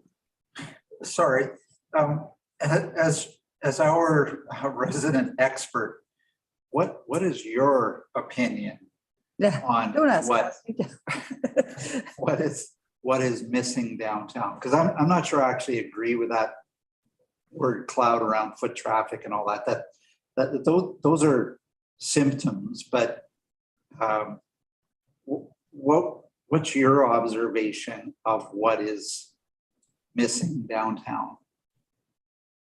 I don't want to put you on the spot, but well, I'm going to kind of get to this a little bit later, because I think that there is, and I sort of cheekily have a slide that talks about, you know, a silver bullet. There's no silver bullet when it comes to solving this problem, that the challenges. But I think, you know, I would agree with what Councillor Broadhead said around the critical mass, and that comes into it. To me, it's all about people. People are the driver. So, and the different groups are the people are those residents. That could be people that are there, that live there, that are doing their sort of convenience and regular shopping there. It's people within the broader community that might come in to do some of their, you know, what I would call sort of their entertainment or additional sort of, you know, they're coming for food and entertainment and all of those other experiences. It could be tourists. So it's all about people. Visitors, residents, that's what really drives a lot of the activity. And for me, and I've got a great sort of quote here from Roger Brooks, I don't want to preempt myself, but this idea that where people are frequently, businesses will follow, and they'll be open when people are there. So often businesses, it's sort of this chicken and egg where business owners go, and rightly so, they say, well, why would I be open after 5? There's nobody here. Why would I pay staff to come in and work, you know, beyond 5 o'clock when there's nobody around for them to sell to? And so it sort of becomes this chicken and the egg where if they're not open after 5, why would residents or visitors want to come there if all the businesses are closed at 5 o'clock? Right. And this is common across, you know, many downtowns. This is I'm not referring strictly to St. Albert. It's a common challenge. So I think that foot traffic is really the people are the greatest challenge, getting more people there more frequently. Yeah.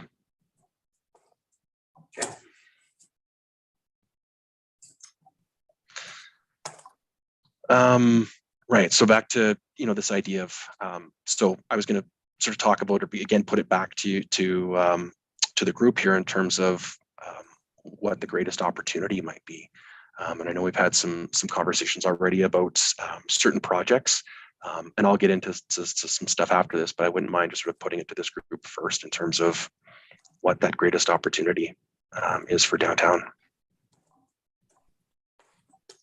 I'd like to mention that we have a great opportunity, and our town has such a good feel about it. People like to go to it.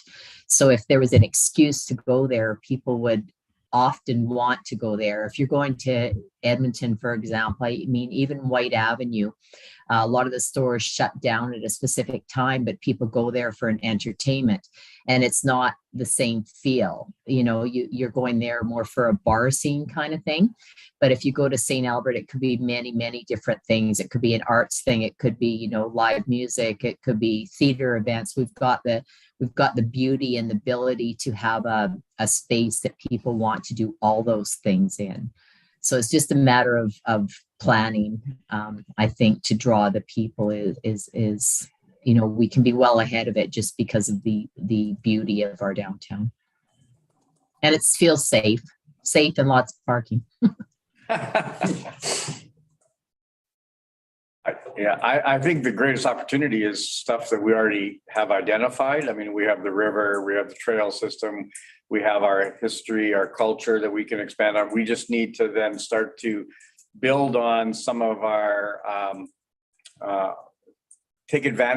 better advantage of some of those opportunities that we've already discussed. So I mean, we've got the Arden, we've got walkability, we've got, I mean, so many towns would love to have a river or a trail system with one of the gateways is to their downtown. So I think that we've just got to figure out how that we get more people that are using our trail systems or accessing our trail systems to then stop and utilize downtown, whether it's opening up access for pop-up businesses along the trail system that then drags people into our downtown, or finding that, what we've already discussed about finding that entertainment opportunity or that bigger anchor that we just haven't been able to land yet, whether that's housing or retail, I'm not sure yet.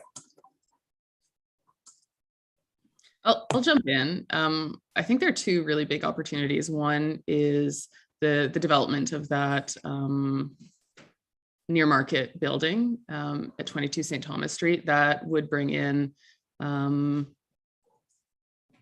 you know, a new demographic that could support businesses at maybe different times of day. You know, it brings the opportunity to have a daycare downtown. So that's certainly one big opportunity. And another is, I mean, going to what Councillor McKay's already said, is the development of Millennium Park and really bringing people downtown through the trail system to, you know, to want to be downtown. Agree, Natalie. I think, I mean, we've all spoken to Millennium Park. I know it's expensive. It's all of those things, but if we want to revitalize the downtown, I don't know where I don't know where we could spend more money or money better if with a greater return. You know what I'm saying? Hopefully. Say it in French. I'd like to do a pop-up pub every Friday night on the parking lot. Yeah. And with all the breweries and distilleries and all that kind of stuff, that we could be known as, instead of the farmer's market on Saturday, that we do a pop-up pub every Friday night. And the businesses will stay open and will attract a new demographic, and we don't have bylaws that restrict us. And I don't know, some again, I'm just going back to what is the spark that is doable, because we have a lot. You know, everybody must think I'm a heavy drinker or something. I'm not. Mike, I think the spark is fun. People just want fun. Yeah. Downtown. Yeah. Thanks, fun. I just like the social aspect of it. So I think that's what people are looking for, and something that we could build off of.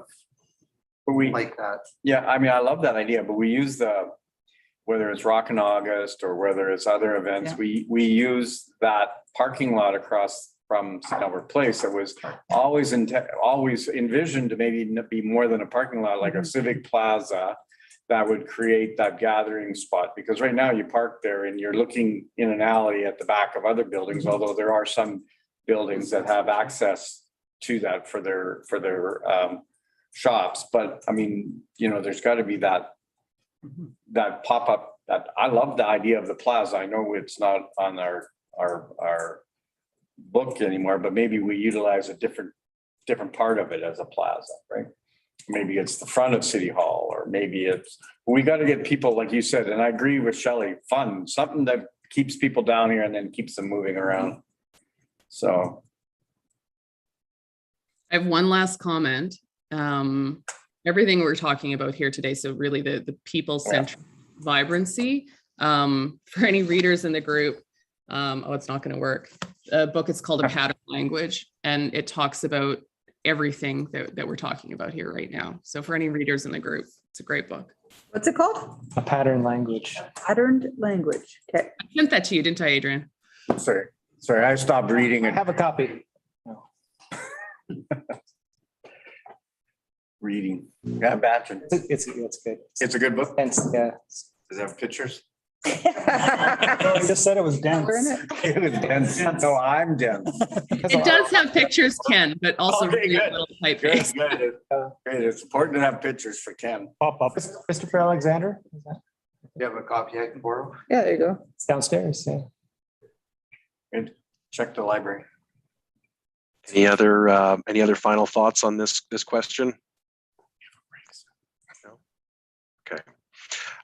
Just wanted to say, and maybe That was an it. Yeah. answer, part B to your question, Councillor Killick. I would agree with what Councillor Bermansky said. Fun, right? Like you get people to come by changing their consumer behavior and helping them to establishing so that people know there's consistently something happening.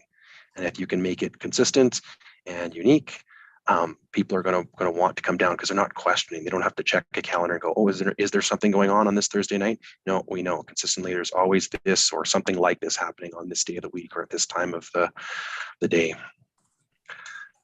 Another so- thing I just wanted to mention for it. quickly is even on something like as simple as a founder's walk, if you had like, live musicians along the path or, storytellers or different things, that people can follow along as they're doing the walks as well, I think would be something people would be drawn to as well. Absolutely. Good comment. So I've just got a couple slides here on things that I sort of think are opportunities and maybe some things to ponder. This is not a comprehensive list, but just some things to think about. When I think about downtown, I think about, the amenities that we have downtown. And there's been lots of talk about our natural amenities, the Sturgeon River, the parks, the trails that we have. That's a real opportunity. And I love, maybe I'll just point out, there's the picture there on the bottom left. I believe that's in Calgary. The name of the district escapes me at the moment, but I love how they've sort of created that stairway to sort of connect the river to sort of the street there. And you can see they've got, food trucks and looks like some sort of, pop-up or spontaneous sort of activity sort of going on there, that way to sort of engage with our natural environment. I think about the opportunity to leverage our cultural amenities and attractions, the art and theater and the art gallery. And I'll just point out, I was actually having a conversation with Ms. Wilkie, our director of community services, talking about an event that was being held at the Art and Theater last weekend, and she just noticed the spillover after the event was over, how many people sort of spilled into some of the bars and restaurants around downtown afterwards. So just can see how those types of amenities can benefit the adjacent business community. And then our civic amenities, of course, St. Albert Place and the library and things like that. I do think about downtown as this desirable neighborhood. We do have residents that live downtown. It is a residential neighborhood, and it's a unique one. It's a little bit maybe more urban, more walkable than some of our other neighborhoods, and I think that appeals to a lot of people. I look at sort of those regular lists of what do people look for in a community they want to live in, and that's commonly one of them, that's walkable. I think it's got this unique character and built form, very different from what we would see in other neighborhoods. This idea of a complete community, and that sort of got that picture on there that talks about the ability to live, work, and play all within a few kilometers. That's a real opportunity that exists in downtown. Schools always rank very highly, I shouldn't say number one, but very highly on most lists or reasons why people choose to live in a neighborhood, because of the schools. And I just did a quick scan a couple weeks back, and there's 12 within a kilometer and a half. So there are a lot of schools that are easily accessible if you live downtown. And again, the recreation, the nature, the parks, the trees, green space, trails, they're outstanding downtown. And I believe, and certainly double check, but I'm fairly confident that it's a fairly safe neighborhood. Is that something that we can build on for existing residents and future residents?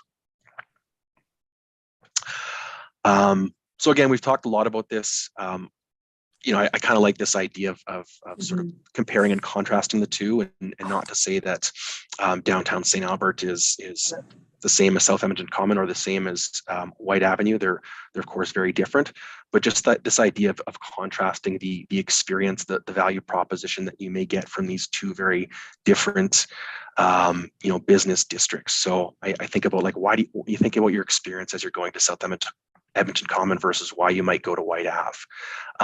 If you're shopping for a new sofa, you're probably going to South Edmonton Common. Or you're shopping for some electronics or sporting goods or something like that. Think about that experience, and then think about why you might go to White Avenue. If you want to get together with a friend and go for a walk and grab a cup of coffee and catch up, or sit on a patio, or maybe shop for some new fashion. Think about that experience that you might have in a business district like White Ave versus the experience that you might have in South Edmonton Common. So this idea that experience, activity, that can be the anchor tenant, so to speak, of a district. So again, not saying that downtown St. Albert should be White Avenue. They're very different, but just wanted to think about how those districts are very different and offer different experience. So yeah, here's the quote that I was trying to remember, but very articulately, Mr. Brooks sort of says, where people are consistently, merchants will follow, and they will be open the hours that people are there. And I do reference Roger Brooks a lot. I think he was instrumental. The city worked with him many years ago. I think he was part of the botanical arts brand the city put in, and he did some work for the city. So I sort of wanted to bring that back because I think he did a lot of good work many years ago. So I do have a couple more sections. I'm just looking at the clock here. I don't know if we need to pause for. Yeah, let's take a little bio break. Yeah. If you don't mind, Mike. For sure. All right. Shortly after 11, we'll get back. Yep. 11. Yep. Thanks.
And it wasn't very pretty, but it was nice to sit out there. Yeah, I think there'll be more demand as people kind of, Well, especially for The experience. yeah. You know, in Chicago, they have a number of parking lots all over, these small parking lots. And what they do is at 5:30 or 6 o'clock, there's no more parking and they become youth basketball courts. Because basketball is so important. And so you have to leave the parking house to go, and then they become an evening activity for youth basketball. So it gets a dual purpose. I love that. We can make it pickleball here. Yes. Good. Street pickleball. Except at 5 o'clock.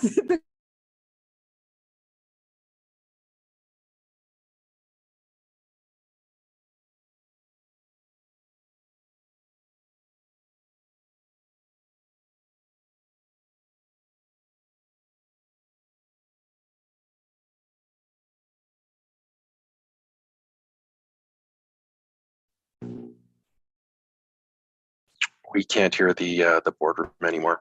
Oh, How about now? sorry, we're just talking. I just said, whatever we do, it has to work in the winter. Okay, take it away, Mike. Hey, there's just sort of two more sections here. So we're going to talk a little bit about priorities, which I interestingly enough learned as I was reading one of my leadership books last week, only became pluralized in the last 100 years. For 500 years, it was a singular term, which I thought was quite interesting. So I wanted to talk about priorities, not because with the intention of trying to prioritize right now at this moment what the priority is, but to, I guess, just explore this idea and start thinking about, what the priorities are going to be for downtown as we continue to have these conversations and discussions. So, I again just kind of going to start off with this this question of what is at this moment in time, and again, this is not to be sort of anything set in stone, but where do we sort of think that the number one priority for downtown is right now?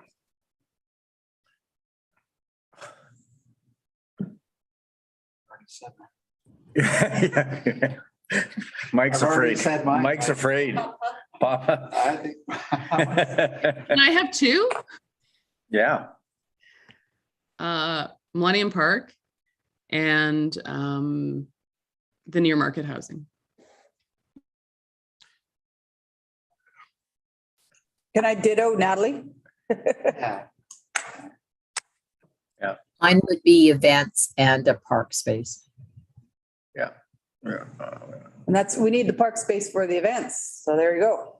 Well, not necessarily. I mean, Yeah. we do lots of events without it. So, I mean, it would help pay for the park space, right? The events, so.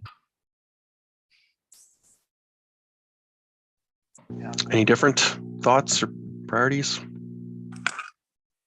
No, I pretty well got mine. Shutting down Parent Street. No, you can't do that. Yeah. Not seeing it. Oh, you can. No.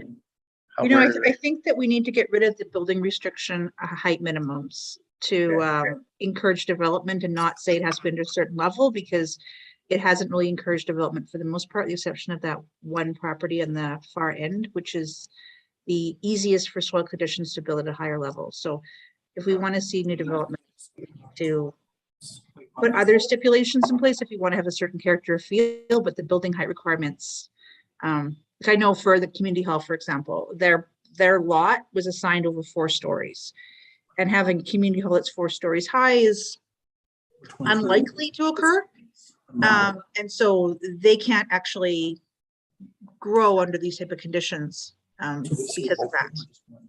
So I think that that's actually an easy thing to do that doesn't cost us money, but we need to look at that. Mike, I'd like to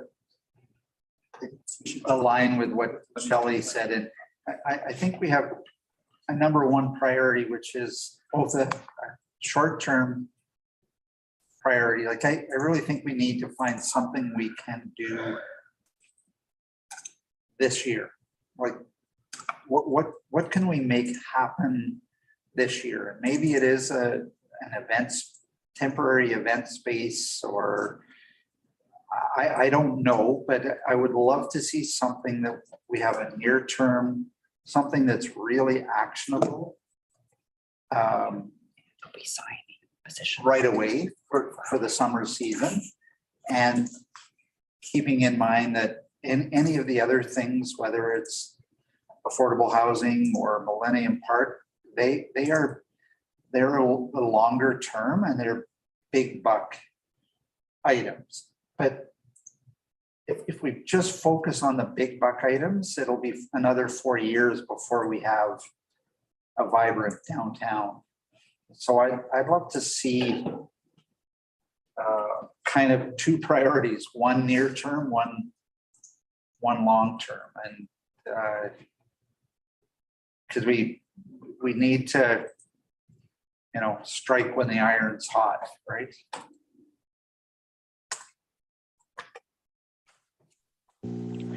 I think that's a really good comment, because yes, some of those projects, if they're capital, you're right, they do take quite a bit of time. Any other comments before we almost need another position. move on? I just wanted to mention another thing, like if you take an example of the Fringe in Edmonton, right? I mean, White Avenue, their stores, a lot of them shut down early, so they don't get the business, but they make up for that in the, in the bars and so on in the season. But when the Fringe is on, everything's open, and nothing has they have events going on in the oldest theaters and the oldest venues in any kind of corner of the area. A lot of stuff is outdoors. And I mean, it's been ongoing for, I think, 50 years. It's one of the biggest, reoccurring events. And so, I mean, it's simplistic, but it's people are drawn to it because it's something different. And you need, people go to events for the surprise or the uniqueness. If you're going to go to IKEA, you're going there with intent. If you're going to a downtown, you want to be surprised, something new and exciting and fun that's going on. So.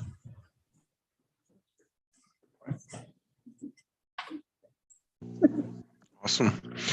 The one thing I'll add, we didn't actually get a chance to put this question to the downtown businesses. We kind of ran out of time. We were having such a great conversation about other things that we didn't get to see the results. So I'm sort of curious. I'd love to sort of follow up with businesses down the road and continue to sort of pose these types of questions to them as well and get a sense of where they're at.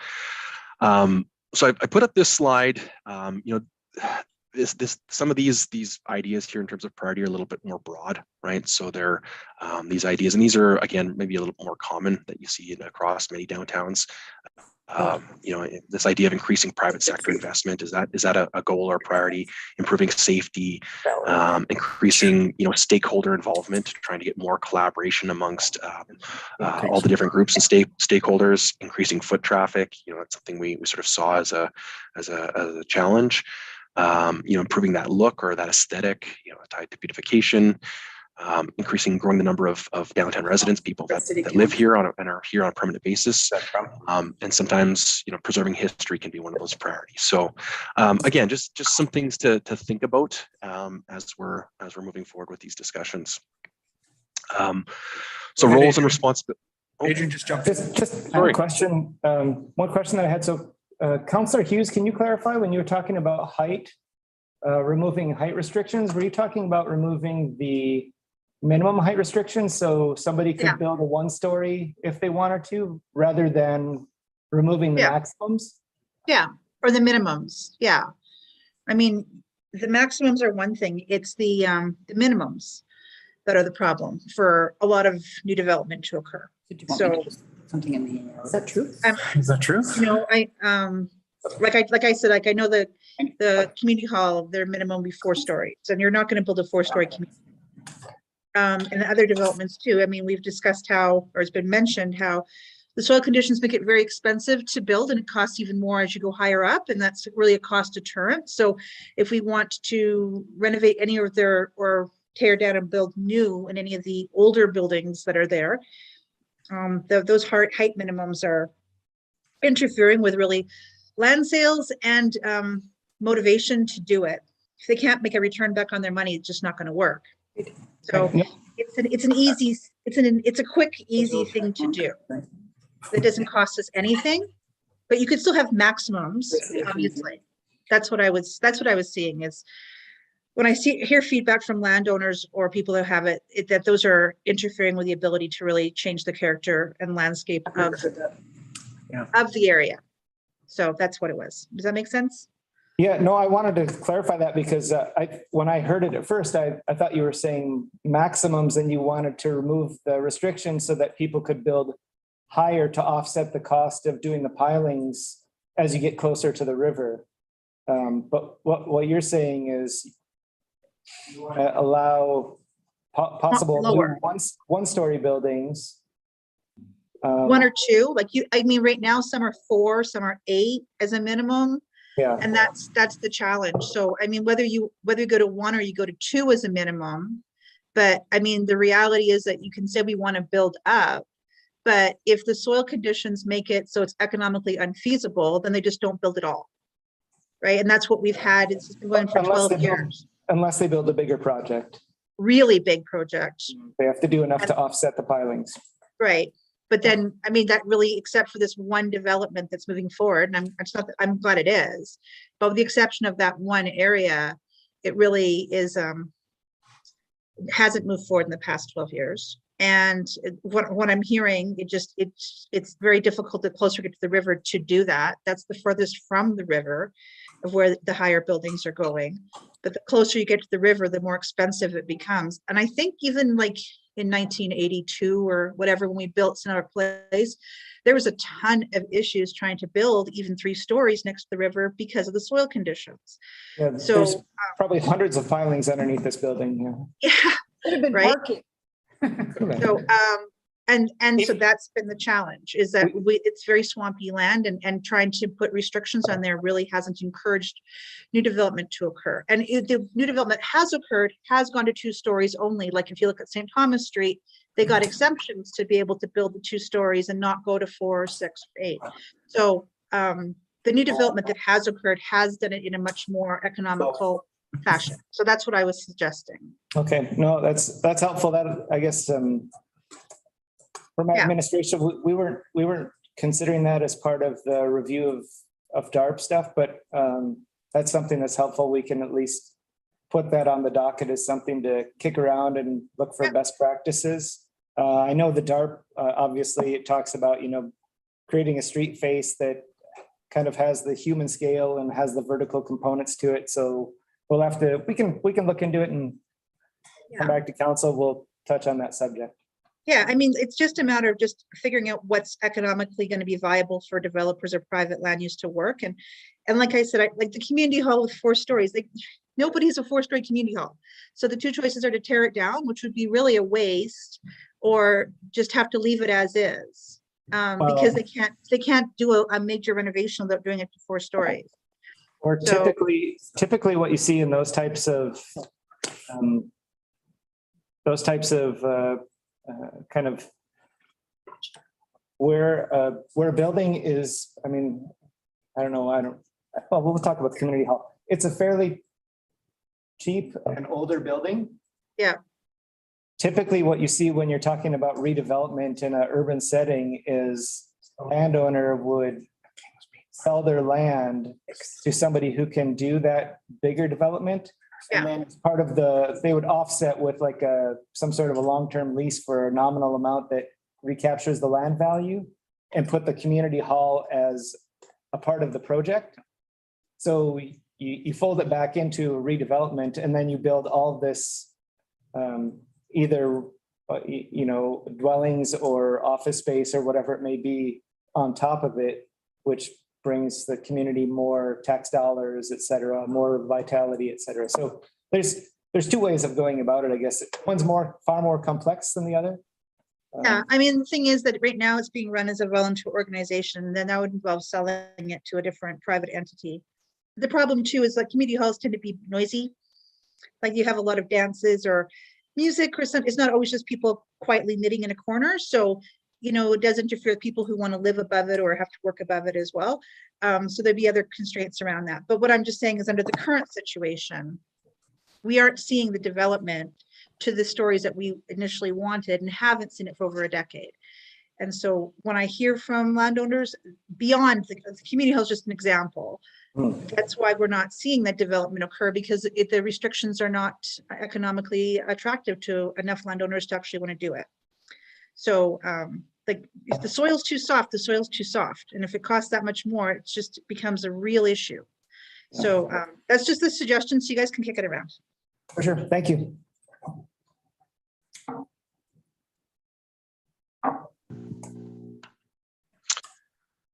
All right, I just wanted to, talk about roles and responsibilities.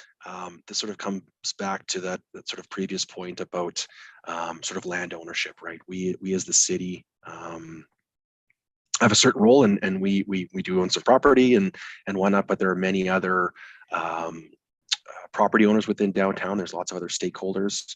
There's the businesses, of course. There are the landlords and other property owners. There's the city. Business support organizations that are involved. There are residents, and there are others. Some of the nonprofits. Just talking about a nonprofit here, community leagues and sport associations and things like that that may be downtown. So all of these different organizations all have a role in the future of downtown. So more specifically, what is the city's role? What's sort of our role and responsibility? And just sort of keeping in mind, and again, this is really high level, but this idea that we have the ability to have authority and control over things like regulations, bylaws, land use, city plans, of course, DARP and the MDP,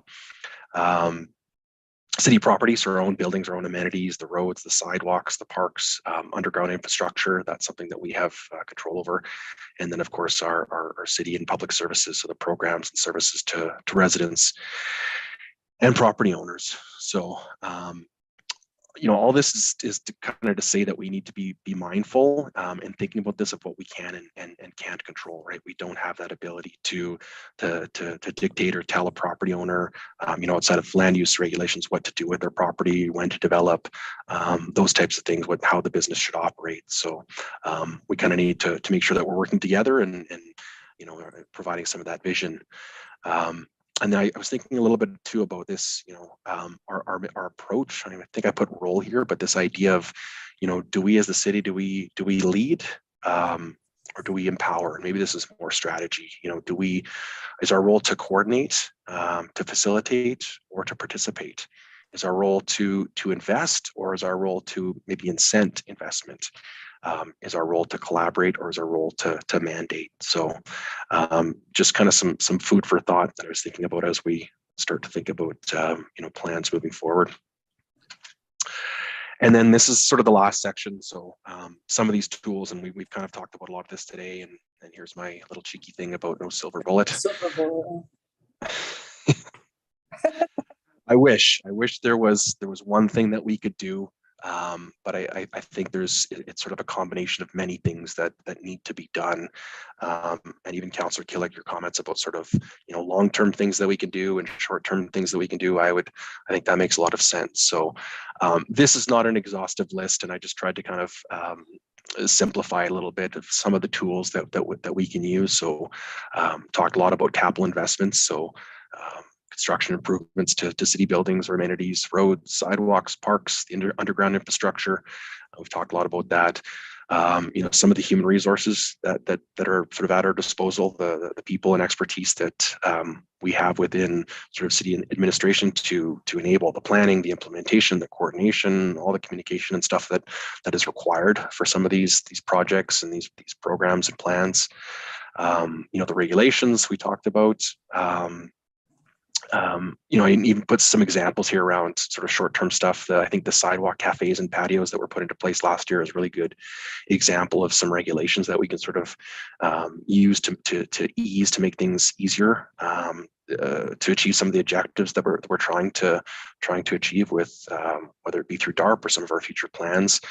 And then there's sort of the more restrictive or direct, things like mandating ground floor uses, not suggesting that we necessarily need to do this. Just this is a tool that could be at your disposal where you sort of say, okay, if it's ground floor, it needs to be a type of use that's a little bit more public or pedestrian sort of focused, retail and food and beverage versus say professional services. Maybe your professional services are restricted to second floor. So there's sort of pros and cons to that.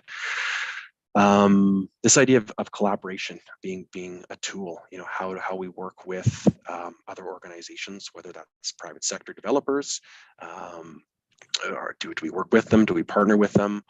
And even this idea of the downtown business community, whether they're organized or not organized. But I did put down this idea of a BIA, so a business improvement area, and the formation of some sort of organized downtown business association. There's sort of pros and cons to that as well. We kind of went through that a little bit in the session a couple weeks ago. Pardon me. This idea of incentives. Oh, geez, pardon me. Incentives or penalties, right? This idea of potentially incenting a certain type of development that aligns with DARP, and incentives can mean a lot of things. It can mean easier regulations. It can mean financial.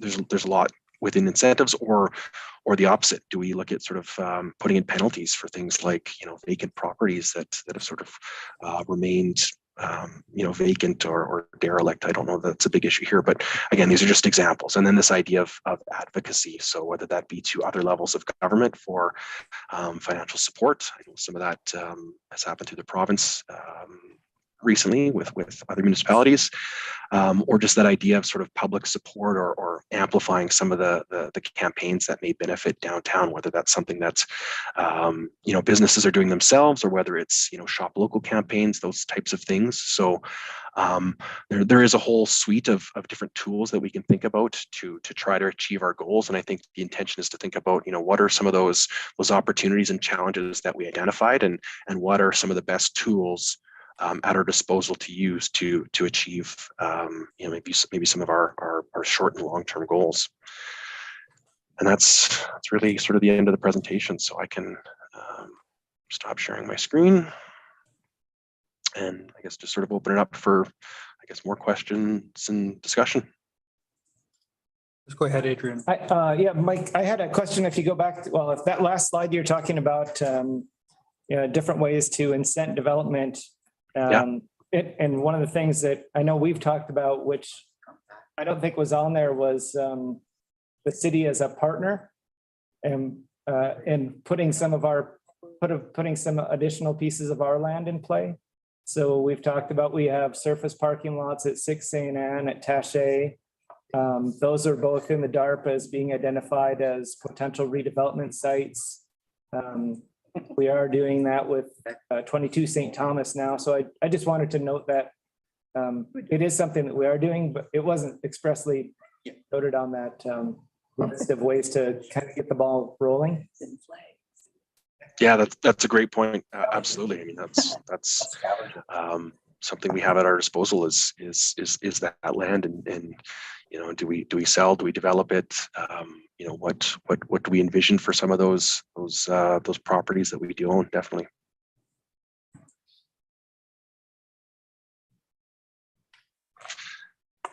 Mike, I think we should do some more work on the concept of a business association. The one that was presented at I saw a lot of excitement about that, and watching what has worked and what has failed in the downtown over the last 10 years. I think the biggest failure has always been the lack of coordination, right? And nobody really representing the downtown from the downtown with the support of the downtown, those kind of things. So, I think they said 55% of the businesses have to be in support. Was that right? Under legislation? I'm trying to remember. I can't recall, but that sounds right. Yeah. So next steps, I think. I mean, to me, that's the only way we can get it done. You had the Roger Brooks cartoon on your thing about the wagon with the horses and running in all different directions. That's what we have right now. And the only way to get them running in the same direction is to have someone representing them. And then even if it's $50 a year or whatever it is for them to be part of the association, they have skin in the game, and they have some need. There were some quiet people in that room that have since contacted me, and they're very supportive of it. They're just scared. How does that play out against the chamber? They're not part of the chamber. They're not part of the Yeah. chamber, yeah. What I was surprised with, what was her name? Panina McBrien. Rita's, her presentation was how many there are in Alberta. And they have their own little unofficial association of or they're not called downtown business associations, they're just Business business improvement. associations. You know, I could see one in our downtown, I could see one at Shops at Boudreaux. There's probably some, I'm not really familiar with it, so maybe that's a next step we could do, is talk about how we would support it, because we can't force it. We would have to just support it, right? Yeah, I think there's a lot of merit to that idea. I believe there's 13 just in Edmonton, 13 Right. Yeah, different I found that- DIAs. And I remember driving down the 124th this winter, and they had the coordinated lights on all the trees, and they had the little bubble, like, so you can see it at work. You really can when they've got some coordination, and it leads to success. It really does. So I think there's just, people are scared because it's asking for more money and at the wrong time. But who was it? The guy from Cloud9. Yeah. He had 2 good points. He talked about parking. He said he has to park. Or no, that was the No, Jack's Burger Shack guy. Jack's. The Yeah. Cloud9 guy was saying that he's part of a business association and he has to pay $800 a year, and he thinks that's pennies. He thinks it's so worth it. So we need people like that to speak up and lead it. So the girl from EXO in Maine and JP Makeup, those are my 2 that I'm going to lean on, because I think they're leaders in that downtown area. So What I've seen in my experience is if you don't have skin in the game, I like the way that you put it, what happens is you rely on those people that have some excitement and energy, and once that wanes, then it starts to lose momentum and it starts to fall apart, right? So you rely on volunteers, you rely on people sort of giving their extra time. When you do sort of have that financial commitment that you have to pay into, then people spend the time and they care, they want to participate, they want to get value out of the money that they're putting into those organizations. And if you don't have it yet, it can fall apart pretty quickly. yeah, and that's what I've witnessed is people get excited and they lead and they try to drag people to follow, and then they just get tired and give up. So, and I don't know if we have to hire, if this association would need to hire somebody right off the bat. You could probably do it with a board of directors and a chair and some support from ECDev, and then as they grow and get more support, then they can hire. And I think there's a huge potential there. I just don't understand the legislation. I guess maybe that's what I'm saying for next steps. Yeah, and maybe that's something that we can provide some information, a brief report or memo or something like that, 1 or 2 pager, just sort of summarizing what they are, how they work. To be quite honest, I don't know all the ins and outs of them. I've got a high level understanding of them as well. Okay. So, sorry, maybe I didn't get the question quite right. So this is a downtown business association unique to the area. Is that what we're talking about? Similar to what the Perron Street Business Association was like in the past?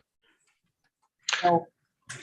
So I think, the way that Panita explained it, because she's the executive director of downtowns, theirs is a business improvement area, and this stems from legislation from the MGA. I think previously they were called, or maybe they're still sort of quasi called, business revitalization zones, BRZs. And so it sort of gives us the ability as a municipality to sort of designate these certain geographic areas within our community, certain business districts and whatnot, and essentially we would collect on behalf of this association. They would form, we would collect on behalf of them funds from the businesses within there, and then we would just sort of pass it back to the business association, and then they would decide what to do with it. So they can use it. I think their mandate's quite large, or at least what the legislation says they can do. It could be used for security, you can use for marketing, advertising, pay for staff. Yeah. So it's like an improvement levy. Yeah. So but the business formerly our downtown business association wasn't under legislation. It was just an ad hoc volunteer group, right? So if we were to trigger this, you have to have certain percentages of the downtown businesses in favor, and then it gets their property tax bill. And then, yeah, like Mike said, you just collect it and turn it over them and they do with it what they will. So they really are in control of their own destiny, but this gives them the funds to do it. And so Panita was hired through that pool of money. And so now you've got somebody in the downtown who just lives and breathes advocacy for the downtown. And this was the Edmonton example, downtown Edmonton, but there's one on 124. There's and Grand Prairie has one, and the Spruce Grove. Does Spruce Grove have one? Yeah. There you go. So yeah, I don't know why we're scared of it. Be led by them. It has to be led by them, yeah, but that maybe they not aware of it, right? Mhm. Even having Panita come is good. Well, if they're willing to organize, that's a great idea, I think. Yeah.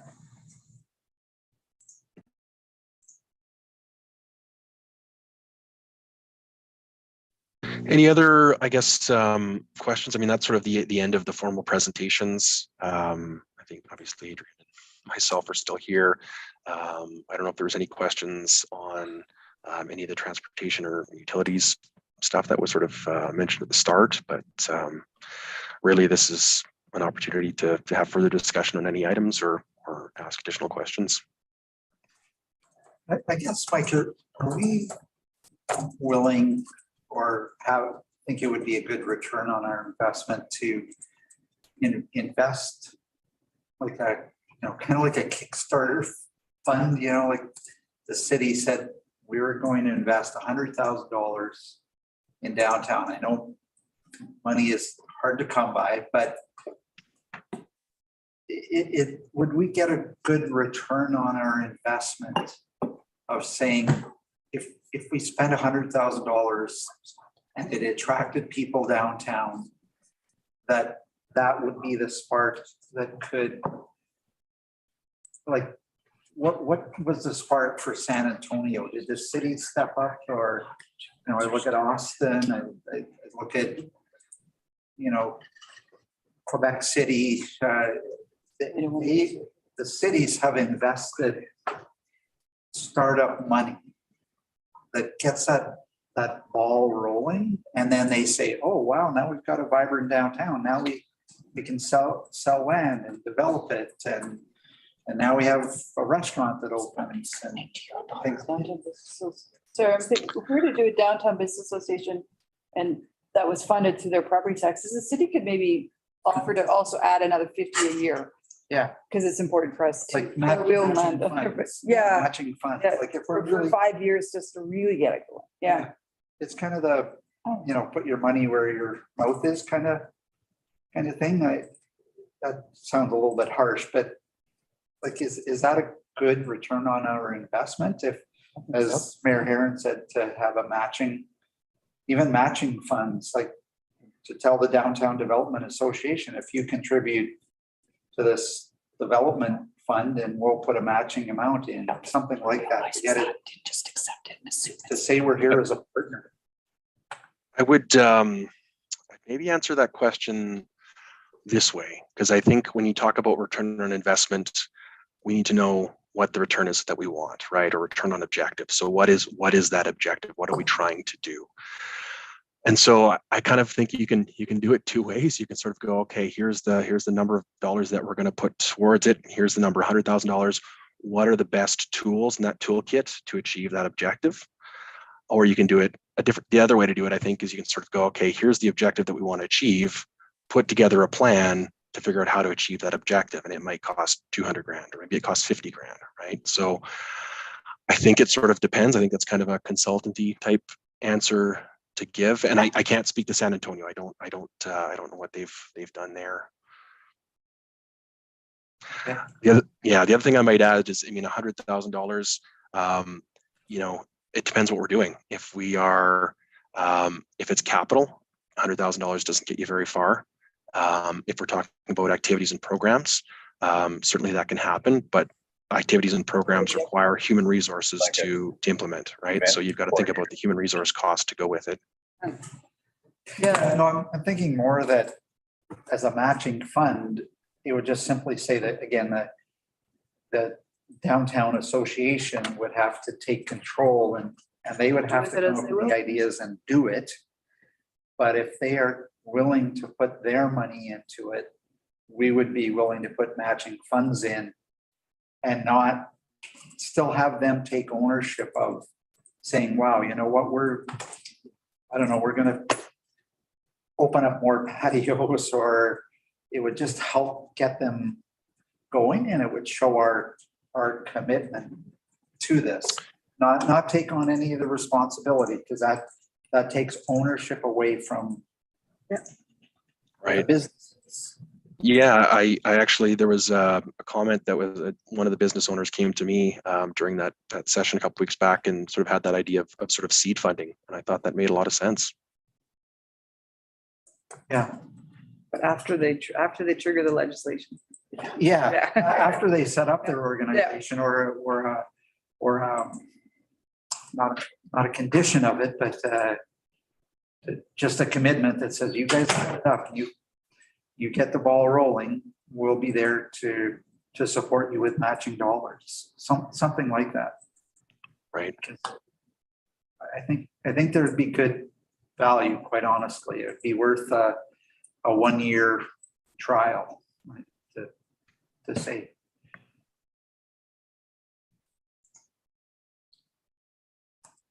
Yeah, I think that makes some sense. You know, there probably has to be some work done to sort of I guess understand, and I'm not sure who leads that, whether that's the downtown businesses, if there's a champion there that sort of leads to that conversation around is there enough interest?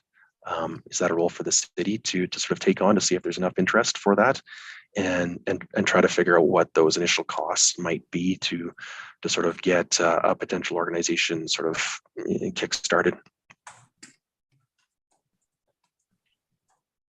Interesting to see the origins of some of these other ones. If the city started it, or if the local. Yeah, that would be interesting. Did you catch that, Mike? To see if some of the other development areas. Yeah, and I'm hoping that we can. I mean, Nina was very generous with her time and her expertise, but hopefully we can give her another call, and maybe she might have some of that information. She seems quite knowledgeable on some of the other organizations as well. Or even, she said they had their informal little conference. We could attend. Right. Yeah. Sure, would be welcome. Yeah. Yeah. Coffee. I will bring donuts and coffee. And Mike will bring beer. I was gonna make fun of him. Now I can see him sitting on a lawnmower with his beer and cut the grass. Got one of those hats with a beard. March is here. Hi, I was listening in, and I hope it's okay. I did pull up there's a regulation under the MGA. Yeah, that talks about the business improvement areas. And so I guess just to answer the question about how it would get started, it would have to be started by a group of residents in the proposed tax area that would make a request to council to get the ball rolling. And then there's requirements about proportion of the percentage of businesses in the proposed area that would sign on and get the ball rolling, and then a bylaw gets passed. But that's just a general idea of the process of how it would work. And I thought I'd just jump on and add that. Okay, so it's a municipal bylaw, right? Yes, and then an annual tax bylaw that would, just like our normal tax rate bylaw, would be as an annual tax rate bylaw for that business improvement area as well. But yes, essentially just a simple bylaw. Simple. Thanks, Marta. Never know who's creeping in the background on these Zoom meetings. Finding valuable information. Yes, exactly. And they're actually listening. Awesome. All right. Anyone else have anything to want to add? Who's excited? Besides the Dianes. And Mikey, Ken, and I. Awesome. Whatever we do, I'm bringing beer. Seems like that's seems your new tag. All right, thanks, guys. Adrian and Mike and everyone for this. This was what's happening. if anything, I mean, I think lots of this we already knew. But at the same time, we haven't had a focused conversation on generating ideas or even elevating the level of interest in the downtown in a long time. Other than capital projects, we haven't done much, so. Long overdue. Okay, time's at 11:42. We can move right into Lakeview if we want to. Okay, what was the plan? Move into Lakeview, have a break at lunch, or are we doing? What time is lunch coming? Do you know? 11:30, that's one. Yeah. Oh, so why don't we take the break now and have lunch? Let's see if it's here. It's not here yet. Well, I wouldn't want to get I started and wouldn't then want to break. get too far into it and then lunch. Let's just see. I can go see what the lunch is happening. Okay, we're taking a 10-minute break and then we might take a longer break. You want me to email Christina? She might Carrie? be downstairs eating it right now. We'll come back at noon, I was just gonna walk over there. Come back at noon. Okay, and we'll come back at noon unless we want, is that what you said, Tim? yeah, come back at noon, guys. Sure. Hey, Mike, while you're still there, what was I gonna ask you? Oh, I wasn't sure when the end time was planned to be. I'm gonna be here for it. I'm just wondering, is it supposed to end at 2 or 3 or 4? Because I got different invites and I don't really know. What's the plan?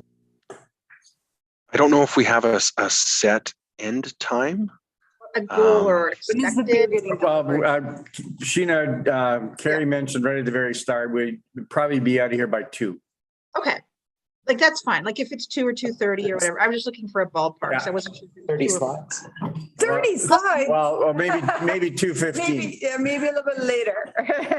I'm flexible like Gumby. I can go in and whatever happens. I was just trying to get Okay. expectations. Yeah, Thanks. well, okay, It'll take a couple hours for Lakeview, so yeah, whenever we start. yeah. Okay, so 2 hours from whenever we start. Right? Adrian has already given us a warning. Okay, I'll put you to sleep. Okay. How you doing on that, Adrian? So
right there. Oh, sorry. Anybody want? Wes, are you glad you flew all the way to Quebec to participate in St. Albert meetings? Well, it's been a bit of a struggle, I gotta tell you. But you know what? Council takes precedent, but I've kind of missed the conference, to be sure. Yeah, that's too bad. Could I It's all just, good.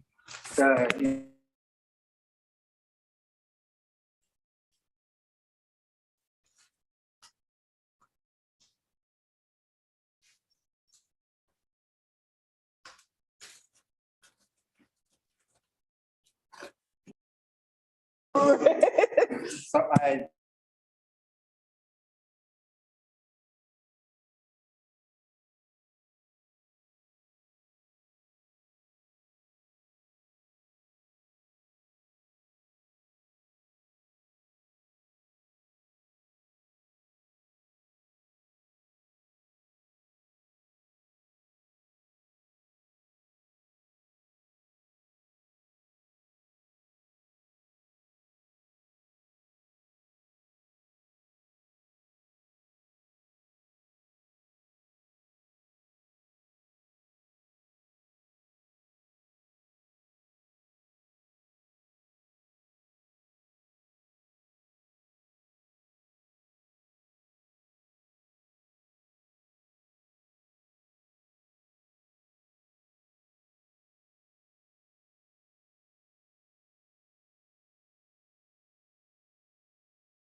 Oh, yeah. Ready to rumble. All right, I'll see you when you log on, Mike. Yeah.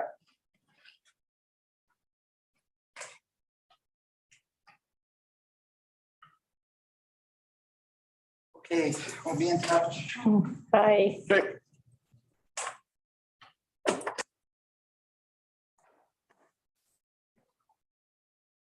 Okay. I'm sure. Let's just go, Adrian. Yeah. Head into Lakeview. Head into Lakeview. Okay, yeah, you're gonna love this. Gonna love this. Yeah. 30 slides right after lunch. Hello, boy. A text. Text. I don't think you're sharing. Oh, yeah, I'm not yet. No, because I have my screen minimized. There we go. Yeah. You good? Yeah. Yeah. All right. Yeah, hopefully this isn't too painful after lunch here, but bear with me. We'll start with today with a little bit of history related to the city's Lakeview Business District, including previous visioning and a little talk about the city's little-known employment lands principles. I guess a number of you were around for the approval of. After that, we'll touch on the new MDP and relevant MDP policy, and then we'll open it up for some questions that council may want to consider as we embark on the St. Albert West Area Structure Plan, which will provide guidance regarding servicing, land uses, transportation networks, et cetera, for Lakeview. So Just for orientation purposes, the area in red, the red outlined area is Lake Business District. It's ballpark around 617 acres or about 250 hectare. It's got Carrot Creek on the west, Old McKinney on the north, Ray Gibbon Drive on the east, and Meadowview Drive on the south. So now we'll get into a little bit about how Lakeview Business District was created. So back in 2010, more than a decade ago, council approved a future industrial land requirement study. This was kind of out of a recognition and time that the residential to non-residential tax split in the city was not sustainable. Around that time, the city's res to non-res was about 90 to 10 or something like that. I found numbers back to 2007 where we were 91% residential tax assessment and 9% non-res. So it's even changed a fair amount in the last 15 years. In 2011, council then directed administration to identify 250 to 300 hectares of land for future industrial uses. And then around 9 years ago in 2013, council designated the 617 acres shown as employment lands for industrial development. And there was a light industrial designation added to the MDP, and the city began to discuss front-end servicing, which was a bit of a departure at the time. At the same time, the city also began to discuss the merit of some incentives to attract industry to the employment lands. This included concepts such as cash in lieu of municipal reserve, a deferral of property taxes, and grants or rebates for environmentally friendly upgrades. And council ultimately decided against implementing any of those measures. In 2014, the city purchased the first of its parcels within the employment lands, 90 acres. It was on a River Lot 8, and if I can, I don't know if you can see.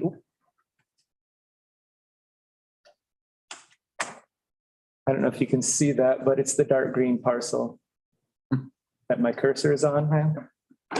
And then in 2014, several months later, we purchased an additional 80 acres of land just immediately to the north of that parcel. Total price was around $6 million for the two parcels. So now we own 170 acres in the employment lands. Following the city's purchase of those lands in 2015, the city hired the firm Urbanics to help identify possible employment land concepts with a long-term goal of the creation of 5,000 jobs in the employment lands. There were 3 development concepts that were ultimately considered. One was light industrial and office. The second was business park with entertainment. And then the third was a research park. Ultimately, council did not select any of these individual concepts, and basically they just received the report. By this time, the city's tax assessment ratio had improved slightly to 87-13. So we already went from around 90-10 to 87-13 just in those few years. In 2015, recognizing the time that it takes to develop an ASP and design and install servicing, administration proposed a motion for council to develop area structure plan principles and engineering designs for the employment lands. In the same year, the need for Project 9 sanitary project was identified. And this affected basically the western half of the city. Without Project 9, we actually did withhold development for a short period of time because there was no sanitary capacity. That was the first significant front ending of servicing that council had done in recent history. In 2016, Watson Associates updated the Urbanics study and identified possible sectors for the employment lands, and those included business services, research development, construction, wholesale trade, transportation, warehousing, and advanced manufacturing.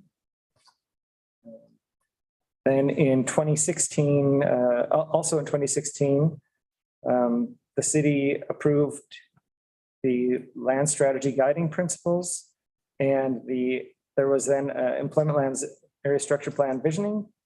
And the consensus from this exercise was that the city should work to attract lighter, clean industrial enterprises. But things that were kind of heavier manufacturing or things that had odors, et cetera, were not deemed to be appropriate.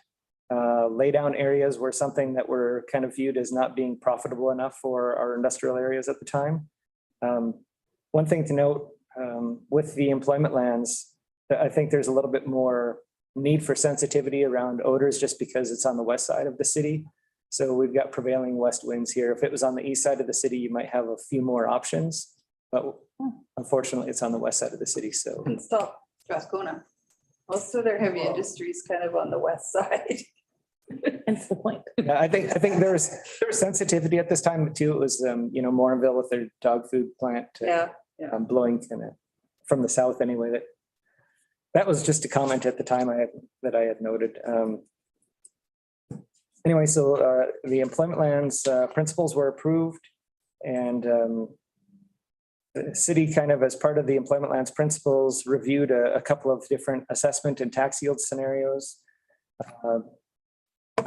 The report showed a preference for medium to high density uses, which included owner occupied warehouses, multi-tenant warehouses, industrial condominium complexes, and multi-story industrial, as those yield significantly more tax revenue than a lower density scenario. And the number that was reported at the time was, depending on that density, it could range from a low density scenario to 2.5 million yield to at a high density build out something like $11 million. And those numbers are again dated from 2016, so fairly old. Also in 2016, COSA was, the city of St. Albert was named one of the 5 best places in Canada in Western Canada to invest as far as property. And one of the things that was noted by Western Investor was diversified economy, a progressive government, and location. And part of that progressive government was the fact that the city had purchased those lands and had started to work on these employment lands principles to try to fast track development. Again, so at this point, assessment split was 86-14. So creeping slowly towards 80-20. In 2017, administration brought a new name for the employment lands to council. Administration had considered geographical, historical, and aspirational names. And eventually, administration had recommended a geographic name because it both would indicate the region where the business park was and to avoid some of the potential conflict associated with people's names. And it actually drew quite a lot of dialogue. It took until there was quite a bit of debate. I think there was a couple of alternate names that were recommended from a Kathy didn't like Lakeview. the aspirational name. What was it? I had We were another just one. trying to figure it I out. can't remember what Innovation Gardens. Innovation Garden. Oh. But I googled Botanical. Lakeview and there was like 100 different Lakeview businesses. There are a number of lake views. And at the time we had talked about Big Lake and we didn't want that because of the association with Big Lake and we didn't want Ray Gibbon.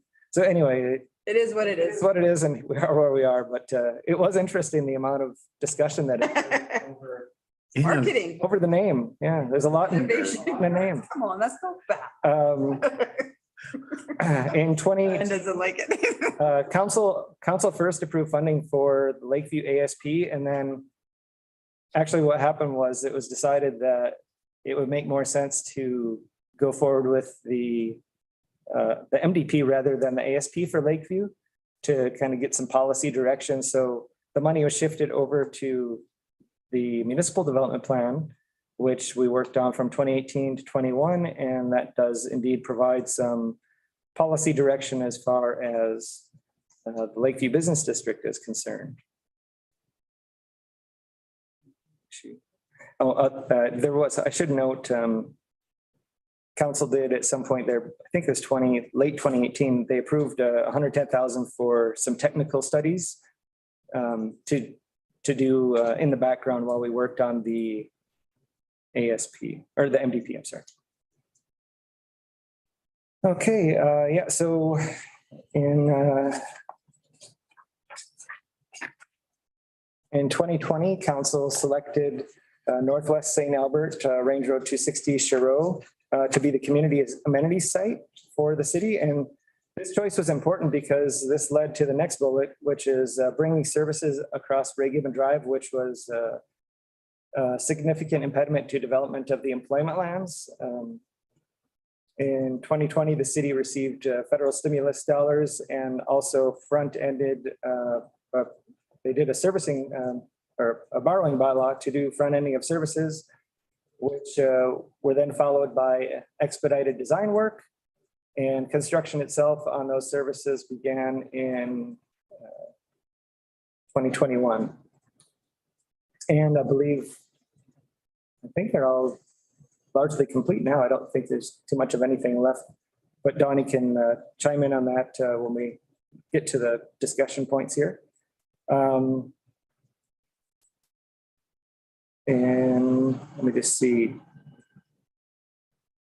In 2021, the city achieved a res to non-residential tax assessment split of 80-20, which was a long-term goal of council. And again, the employment lands are there to further affect the rate so that it's so that the city is less reliant on its residents for property taxes. In 2021, council approved the remainder of the funding request for the Lakeview Business District Area Structure Plan. Also in 2020 or 2021, groundwater testing was initiated, and that is to be completed this year in the first quarter of the year here, or maybe second quarter, I guess. Just one of the requirements of groundwater testing, we require multiple years, multiple seasons, just to make sure that we have a better understanding of that. The area structure plan work itself is St. Albert West Area Structure Plan. It has been formally kicked off. The city is going to be using its new two-tier planning approval process to allow some gains in efficiency and speed with this whole process, and especially when we have a significant number of landowners that are not developers and aren't actively involved in it. The two-tier process enables us to paint a vision at a high level and then allow people to come in the future and through neighborhood plans further specify how they intend to develop. Tracy Sui in planning department is the project lead for the St. Albert West ASP. The last point here, 2022, we've got a few investment suitors out there that are kind of, I think as a result, in a large part of the servicing crossing the road. Economic development has been fielding more inquiries about when the employment lands will be ready for development. And I think this is something that council will have to consider as we get into discussions about how bullish we are on backing different things within the employment lands, and I'll talk about that in a minute. So St. Albert West Area Structure Plan is highlighted in red. So it will cover basically from Big Lake up to Villeneuve Road and slightly beyond. The areas hatched in purple are city-owned parcels. So I mentioned That's a very structure plan. yeah, and that's the intent, right? Is to create some high-level policy that says to anybody who wants to see it, this is what we expect for this area in generalities, and then you come in and you tell us specifically what you want to do that meets those community identified goals. So do you have the neighborhood plans kind of identified there? See neighborhood plan. We have a neighborhood plan for our lands. Okay. So that our lands will be ready to go. Okay. There is another landowner within the employment lands that will also be pursuing a neighborhood plan, I guess, at the same time that we are essentially. So the whole St. Albert West Area Structure Plan encompasses Rohit's lands too? Yeah. Okay, so Rohit will actually be. It would be a neighborhood plan, essentially. So yeah, when we look at it, we want the area structure plans to be large enough that really we can contemplate servicing basins and some, really have let the city kind of identify what we think the best case scenario is for servicing and transportation networks, et cetera. Where we end up, our servicing in some cases has ended up being more expensive because we approve small area structure plans. And then there's just connectivity or contiguity kind of questions that we have to resolve. By doing this, we can theoretically drive down our servicing costs to some extent. So what happens with existing ASPs? Because I see also strata and. Yep, they would all be in there. Christina can jump in if she wants to, but basically, like we wouldn't be changing anything. We would just, because these are already in place, we can just say the ASP envisions this and then fold them into the area structure plan. And then they just, if they want to make changes, they just have to make sure that they're consistent, or they would amend the ASP. Okay, all good. Okay. Yep, so jumping into, this is. No, strata what? Sorry, go backwards. Sorry, yep. Strata was not in there. Strata's lands. I see the little hatch. It's Northridge ASP. Right, yeah, okay, so it's not in there. It's So everything. those are our Badger lands. They're Right. not Strata's lands. Yeah. It is a bit messy when we're looking at incorporating these, and we are going to be giving the existing developers within that have already got an area structure plan in place the option of incorporating or not. We're not going to force any developer to really choose, I don't think, at this stage. We think that there's some benefits to them operating as a neighborhood plan, but ultimately that will be up to them at this stage. And I assume you've already had that conversation with Rohit? We haven't, because we just started the project, but that's one of the first things that we're going to be doing as part of our stakeholder list. Well, if they develop in Edmonton, they're probably used to that. Yes. They won't have it. Yeah, they should be. Yeah. Okay. Yeah.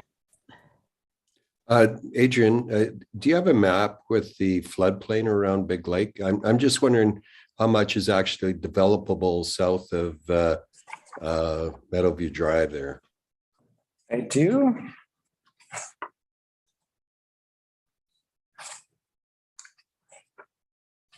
Let me just take a guess here. Yep. So if you can see, there's a floodplain along Carrot Creek, and then everything, that blue hatched area from Big Lake all the way up almost to Meadowview Drive. That's all within the floodplain. So there's about, I don't know if it's 100 or 150 meters south of Meadowview Drive that's out of the floodplain. And that'll be a question that I kind of pose here at the end of this discussion about, we have a council motion about whether that land be residential or industrial or recreation. And I think that as we're doing the ASP, it might make sense to kind of come to some sort of resolution so we can include it or not. So the ASP will go south of Meadowview. Well, it depending on, I guess, the ASP goes all the way. Oh, yeah, that's right. It's all the way south. But it's just, as we're doing this ASP, it's. Is this because of Jackie's motion last year? Yeah. Okay. Yeah, so we still have an obligation to come back to council on that one, but I think the discussion around what we want to do with Lakeview and that area between Meadowview and the floodplain is important. It's an important one. Thank you. All right, so I just wanted to show you these are some of the visions that were created in 2015 with Urbanics. As mentioned, there's three of them, so I'll show you all three. This one included light industrial towards the creek, high visibility businesses towards Meadowview Drive and the southern portion of Ray Gibbon Drive, and then limited access to Ray Gibbon Drive.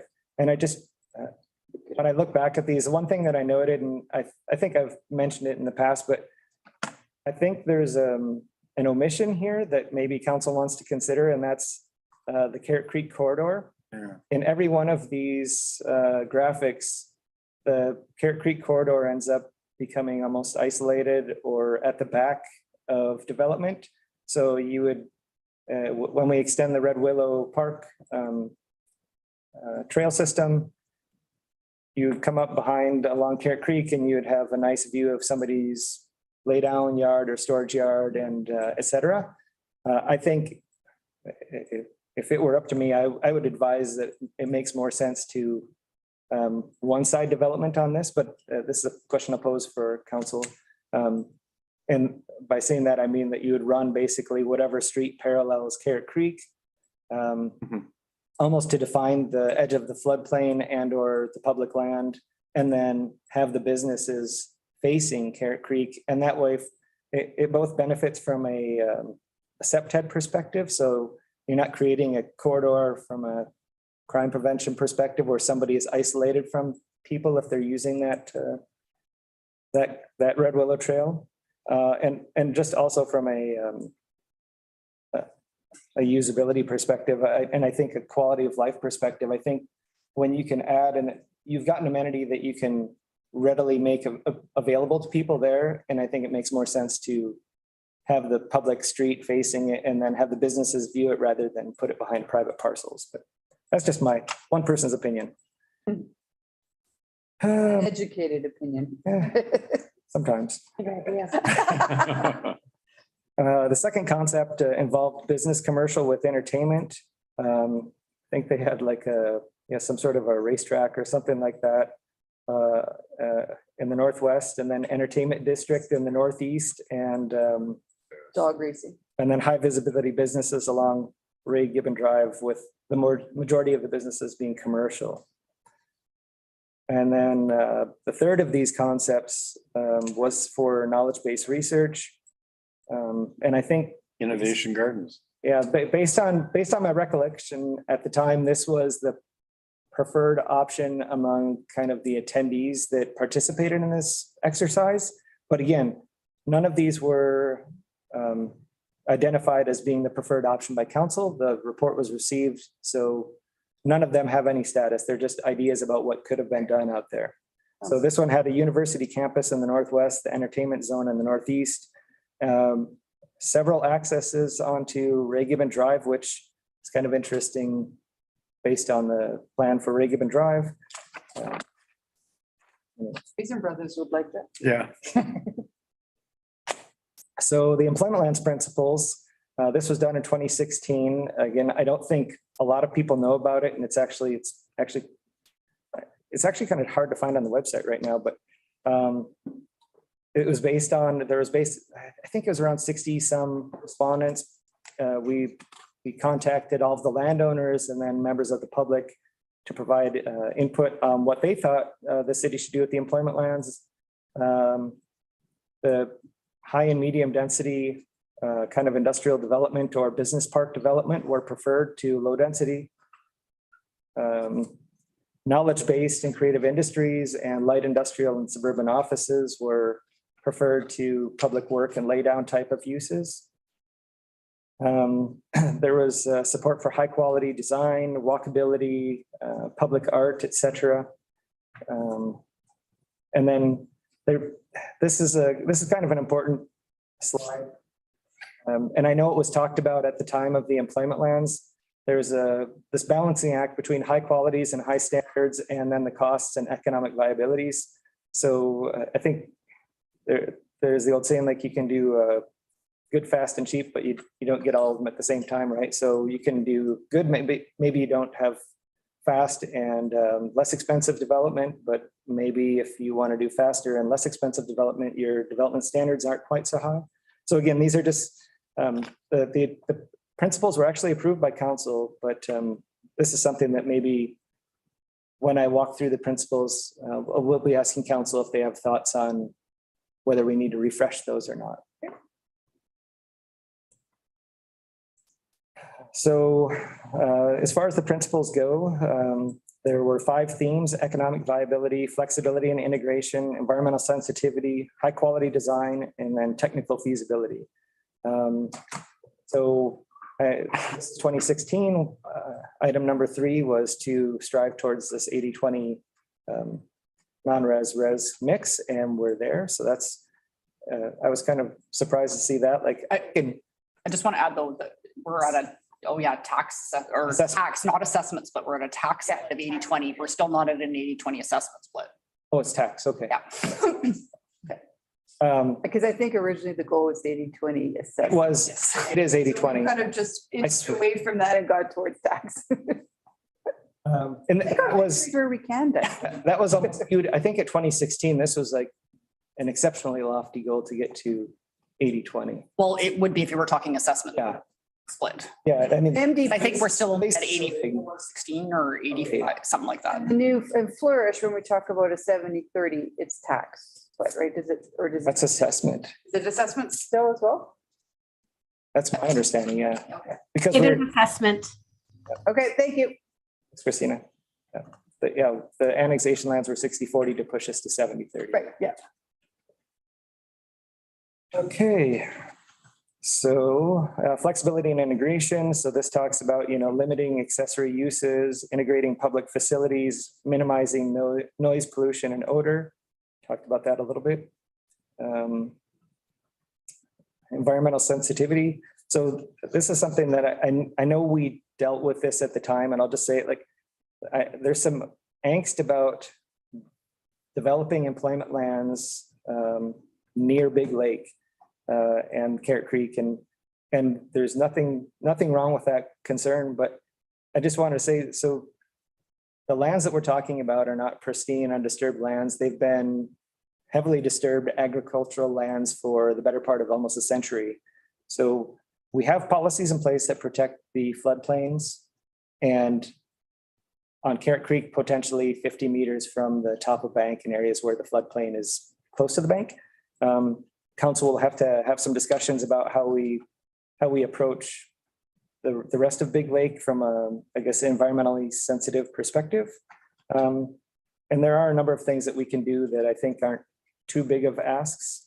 But anyway, so principles here, development shall be ecologically sensitive.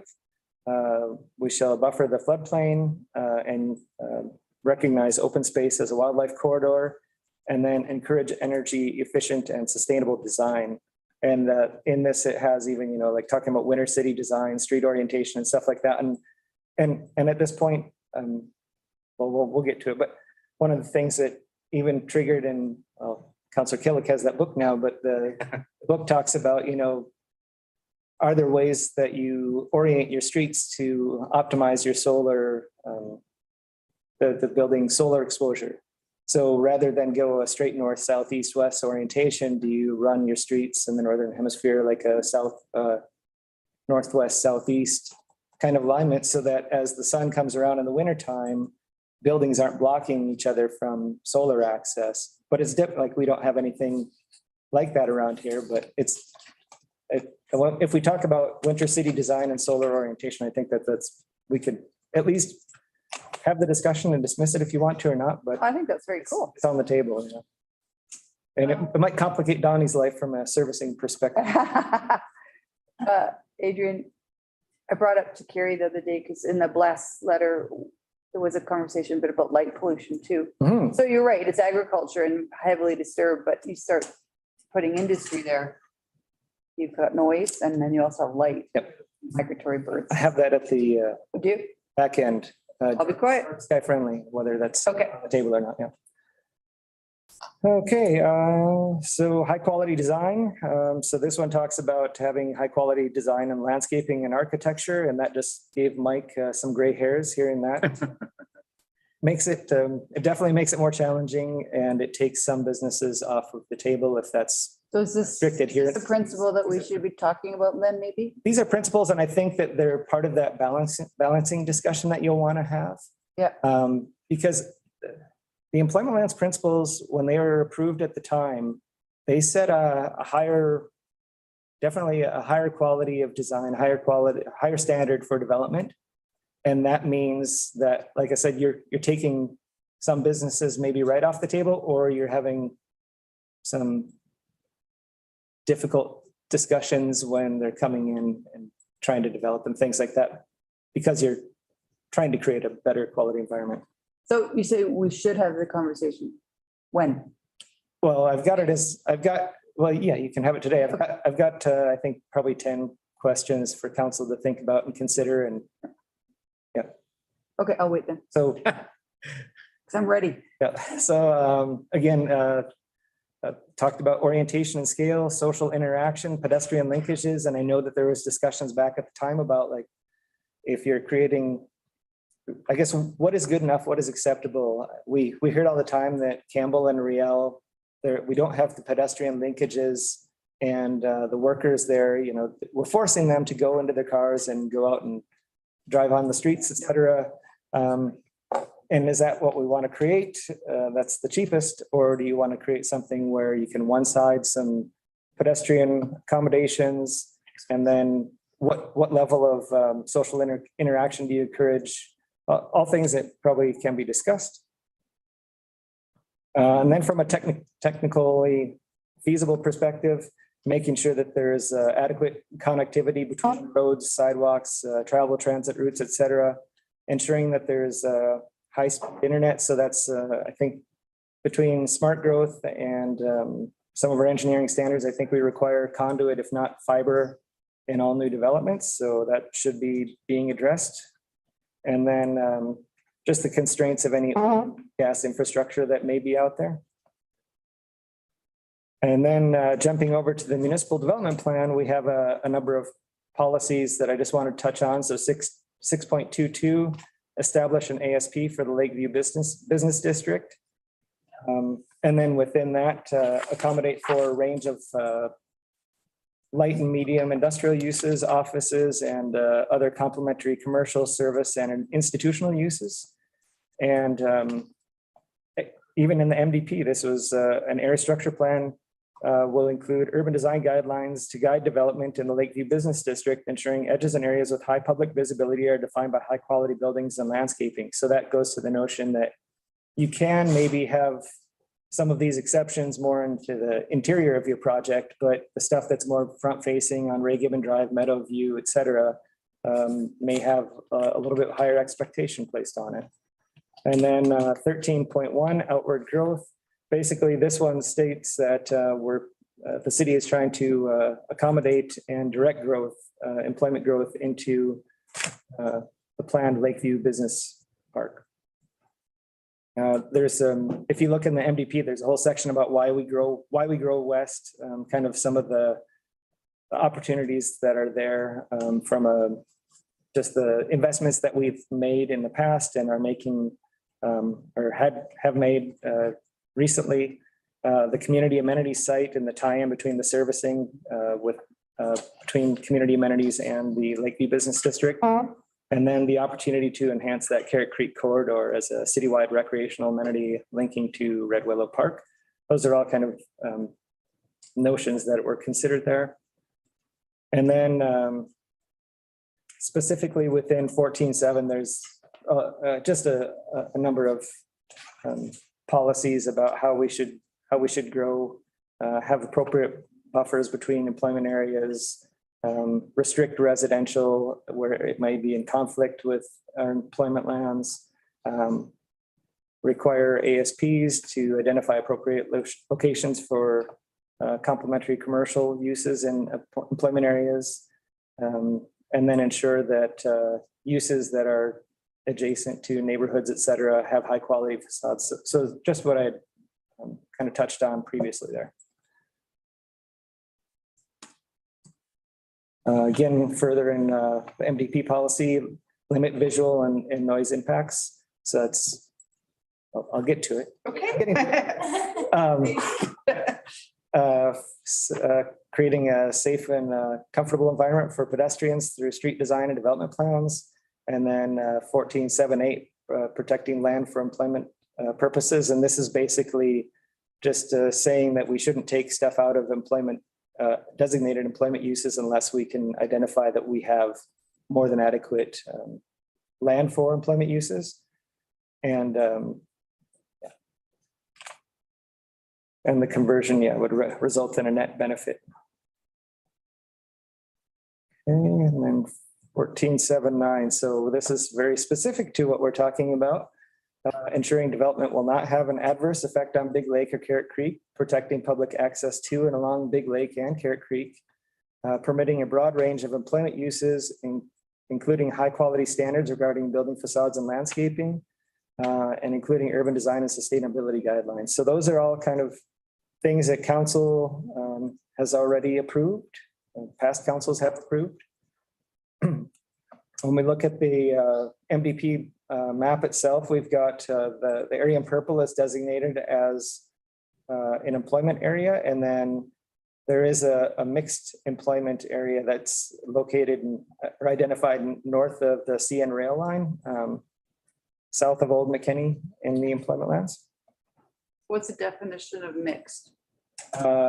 Basically, mixed employment can have a higher proportion of supportive commercial type of uses, whereas the employment areas are primarily to be industrial or business park type of uses.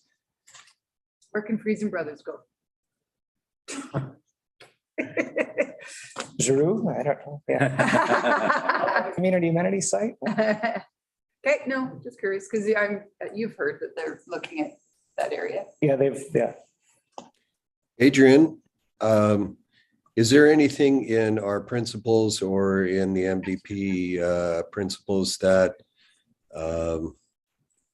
preclude the use of the making use of the rail line and spurs? Like, have we written it so tight that that particular, it's a drawing card to that particular piece of land? Yeah, have we?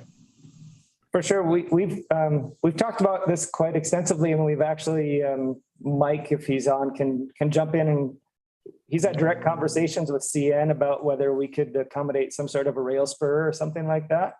I think there's some geometric considerations which may be somewhat limiting, but again, if Mike is there. Yeah, sure. I can jump on real quickly. Yes, we have had conversations with them. We've actually worked with there's an engineering firm that they use to help sort of design some of their tracks. But some of the constraints are the curvature, like there's a bend in the track through Lakeview, so that affects where you can have spurs. They also have requirements for double-ended spurs, which sort of limits the amount of that track that we could use. So I guess in short, it sounds like we could probably do a short spur that could accommodate a user that would need anywhere from around like 10 to 12 cars. So there is an opportunity, but it is fairly limited just based on the location of the rail within Lakeview. Okay, thank you. And then I threw this in there. This is to Councillor Broadhead's question. This is the zoning map. It shows the floodplain, and also it shows the zoning. So when you see signs that say that this is zoned for commercial, it isn't.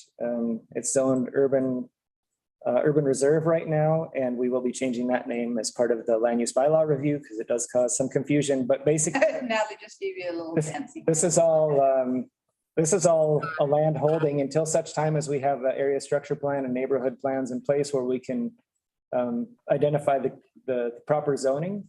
And as part of the land use bylaw review, we are looking at how we can maybe consolidate some of our uses and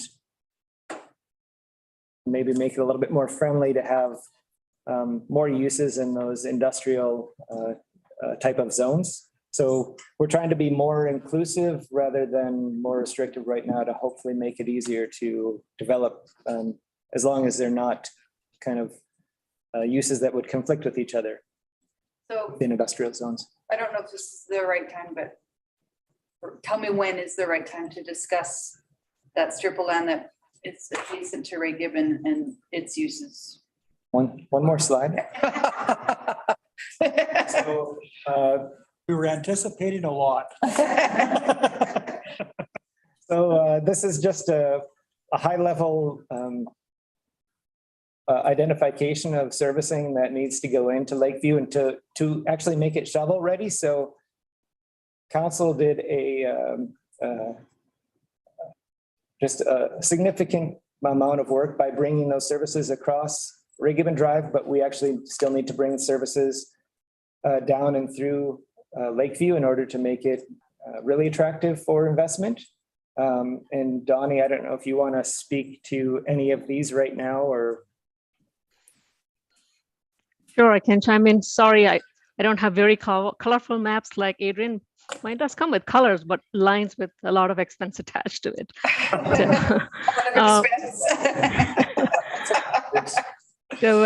Yeah, credit goes to Tanya and Regan, who's prepared these maps for us. So this is very high level, so take it with a grain of salt. This could change depending on how the ASP gets advanced and things like that. So the lines could shift around or maybe even eliminated, depending on what the demand is. So if you look at, we did bring in the project date across Ray-Gibbon Drive. Adrian mentioned that a couple of times. Construction completion is completed as of January. So it's supposed to be in service. So that's a completed project. With that service that's existing upon the top, the north part where you see number 4 and 7, slightly below that is the project date that's coming in. So essentially for sanitary, we need to, the natural terrain of the land is towards the southwest. So drain everything towards the south. We see the node there, the green dot. That's where we need to have a lift station to collect all the gravity sanitary sewer and then pump it back to project date that's already completed, which is the number 1 line. So that's the sanitary lines that you see. And then the water line, also we have a couple of lines that cross Ray-Gibbon Drive as part of the community amenities site advancement. We still need to bring in another line across Ray-Gibbon towards South Meadowview area. That's number 8 that you see on the line, which is a water line that has to be brought across and then have to be looped back with the existing line north of the rail line. So that's the water line. And then for Dean, we have the expansion of McKinney and Meadowview. Yeah, and then number 6 is the Range Road 260 extension towards the Lakeview Business District area. So one thing that I would also mention is number 2 and 3 are these are currently identified as part of the offset levy list of projects that we have approved recently. So the price tag reflects what the latest rates are attached to the servicing. So number 2 and 3 are 2 pipelines that parallel the Carrot Creek for the storm drainage system. So we do have a Carrot Creek master drainage plan update that's ongoing, which is at 90 to 95%. Depending on the results of that report analysis, this 2 and 3 could come out completely and will be replaced with something else. So we still need to figure that out once that report comes out. So that in a nutshell, all of those lines will add up to about 80 million worth of projects, out of which 80, yes. 80. Okay, I thought it was 7. That was a deal. 70 was just before the offset levy update, and with the new rates, that's the price tag that we've just gone up by another 10. So out of the 80, for our lands, the city-owned lands, our contributing factor would be around 20 million towards it. That's what we end up paying the offset levy if you choose to develop the city-owned lands. Most of that cost that we upfront cost would be recoverable through the offset levy reimbursement up to 40 million. And then some of the water lines that you see on the map there are servicing connections. So that's not part of offset levy now, but it could very well be, but we need to look at it in terms of boundary conditions, who's going to be the benefiting developers, and hence some of those costs would be recoverable through our DA and DP process in the future. So it could change, but this is the best information we have today in front of us.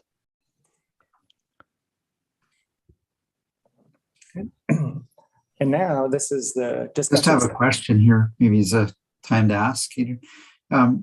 Might go to Christina or Adrian together, but south of line 5 Meadowview has been a development of that land is somewhat controversial. We have it in our He wasn't here when you talked. rules that say, we're not going to impact Big Lake. It makes sense to have industry or businesses south of that towards the lake because we optimize our servicing that we've run down Meadowview. So I understand the financial, not only that, it'd be beautiful light industry, commercial buildings would have a view of the lake. it, how far is the line that's drawn there, the floodplain line? Is that a real line that we wouldn't develop past that? Or is that kind of more of a graphic representation, or how? The flood line shown is the line where we would not allow anything past that. Actually, if you go out right now is a good time. The water is pretty high up. You can get a good sense of just how far it comes up. It creeps back up closer to the road farther than you think in some of those spots. So yeah, we would not approve development at this point in time below that floodplain line. So in a real sense, that would be one extra road, kind of maybe with development on north side and south side. It's like it's not going to be a huge strip of development along there, right? It isn't. Yeah, I think Councillor Killick, you maybe missed the discussion. Councillor Broad had asked about the Meadowview Drive corridor and location, et cetera. And so I want to say it's somewhere around 100 or 150 meter strip there. So you could theoretically get in some development parcels, or what, administration still has to return with council about the council motion on the use of that land for recreation. And I think one of the questions is there an opportunity to have development and recreation, or is it exclusive? Could you create a north access to Big Lake, or something like that? But again, we haven't resolved any of those questions. There is a strip of land that is developable south of Meadowview. It's not huge, but it is developable. Okay. Thanks, Ed. My apologies for missing the earlier. No, that's understandable.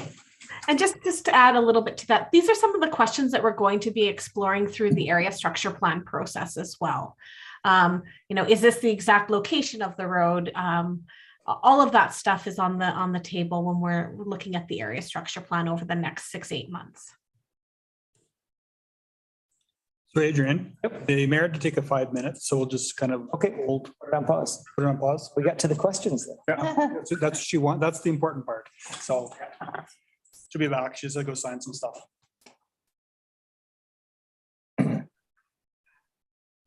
So Are we taking a 5-minute break right now? 5 minutes. Yeah, we're So you guys are going to take a 5-minute break. We had to have a little thing.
Adrian. Okay, back to it.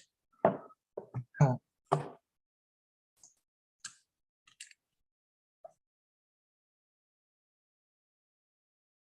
my screen.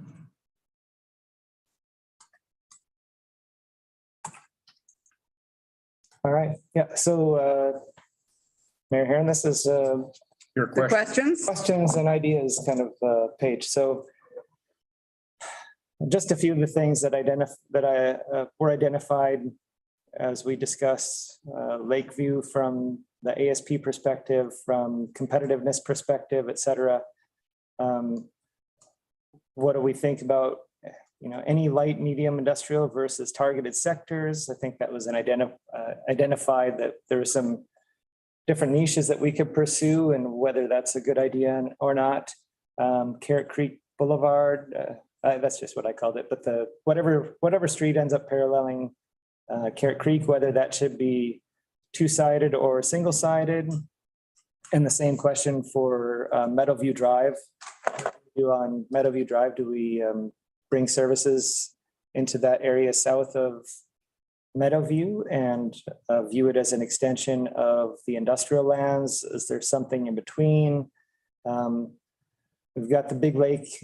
It's provincially identified as an important bird area. It's identified also as a globally significant bird area. So with that, do we have enhanced eco-industrial components as a requirement of this to mitigate some of the impact? And do we have dark sky components? I don't think that they're difficult to do. I think that they would be different than what is done locally. And so there may be pushback from industry if we do some of those things, but I think they're important questions to answer. And I think, there was also a notion that maybe that land is better suited for residential because that's maybe more benign to Big Lake. I don't know that it is. I have a lot of questions about residential and its impact on just adjacent flora and fauna. We have 2 dogs and the squirrels get no rest. So, and if you have cats, they're hell on birds. They're terrible on birds if they're let loose. So I don't know that residential is any better. So I just think if we're going down this road, I think there's things that we could consider to mitigate impacts.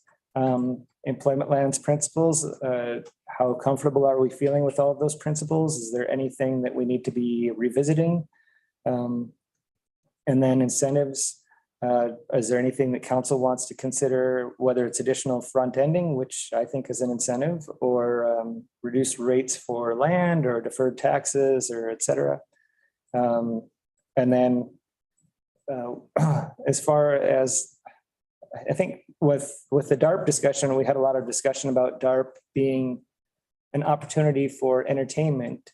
And then you see in 2 of those scenarios, which I didn't quite understand at the time, but 2 of those scenarios that were identified in 2015, they have a auto-centric entertainment district on the north side of the employment lands. And are you competing with other priorities within the city? So are you robbing Peter to pay Paul? Like if you prioritize something like that in employment lands, what does that mean for the redevelopment opportunities in the downtown? And just overall servicing Lakeview, what are the trade-offs versus, putting money forward for some other project? And we do know that from a tax perspective, industrial lands typically pay more than the services that they use. So they're a net positive for cities versus, low density residential would be at the other end of the scale where they would be using more services than they pay for. So all things to be considered. And then to what extent does the interest of potential parties in developing, to what extent does that affect some of the city's decision-making? And how does that play into the timing of the area structure plan? So I didn't mention that the goal for the area structure plan is Area structure plan should be ballpark complete around January, and then the neighborhood plan should be ballpark complete around June of 23. You have a servicing design component that has to be added in there somewhere, and then time for construction. So all in, are you comfortable to say that maybe we don't have pipes flowing for 2 to 3 years, but we can issue a development permit in 2 years because that building won't be operational until year 3 or something like that? Just kind of all those questions. And then I did have whether or is there opportunities to capitalize on CN listed here as well. So, and that's it for my presentation. No questions? No, yes, no. Nice try, Adrian. So let me start with the concept of putting commercial on Redevelopment Drive. Do you want to start there? Wherever. Where's, So, and I'm glad Christine is here too. So, you know, we've had the landowner and commercial real estate guys approach us and saying this is prime land because they don't want it to be residential, which is good. So it's still non-res assessment. And I get that commercial is not as beneficial to the city as the industrial, but is it going to be absorbed faster or because of the visibility from Ray Gibbon? So if we're talking about the land use bylaw, is there a possibility to develop a use that would maybe permit? I'm not talking about like a parent district where you have shops and coffee shops. I'm talking about like grocery stores. Auto malls, hotels, banks, that's what. Yeah, hotels for sure. Yeah. Like a Canadian Tire or an IKEA, which is very commercial, but it's not small commercial. Or so that was one thought, because we could just have a land use district that had a little bit more broader scope, that a little bit more flexibility, just on a strip. I'm not talking about taking the entire Lakeview away. Or do we do an MDP amendment to make it a commercial strip like we have along St. Albert Trail? So at some point we need to have this conversation about pros and cons of doing that. So I think as part of that discussion, you'll want to talk about how you view the future use of Ray Gibbon Drive. So St. Albert Trail is a commercial corridor with unlimited, it's not unlimited access, but there's a lot of access points, yeah. Right? And that results in a lot of signalization, lots of turning movements or traffic, et cetera. With the purpose of Ray Gibbon Drive, are you comfortable, precluding access still, and then just relying on the visibility and then routing people to Meadowview or McKinney and driving them through that?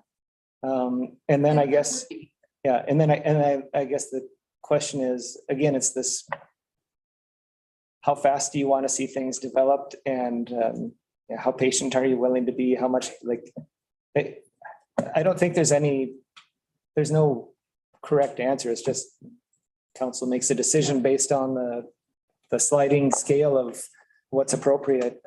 That's why I was thinking. But the policy right now that we would have would say no. Generally, no. Generally, no. Generally, no. North of the railroad tracks. Maybe yes. It would. Yeah, you could have. What was identified is you can have supportive services. So you can't have an industrial area that doesn't have a place for somebody to go to eat or do their bank, those type of things. Because again, then you're driving them out, and then they have to drive to the other side of Ray Gibbon Drive to go find whatever commercial node. So you want to have some of those uses accessible to the workers there. I guess the question is, to what extent?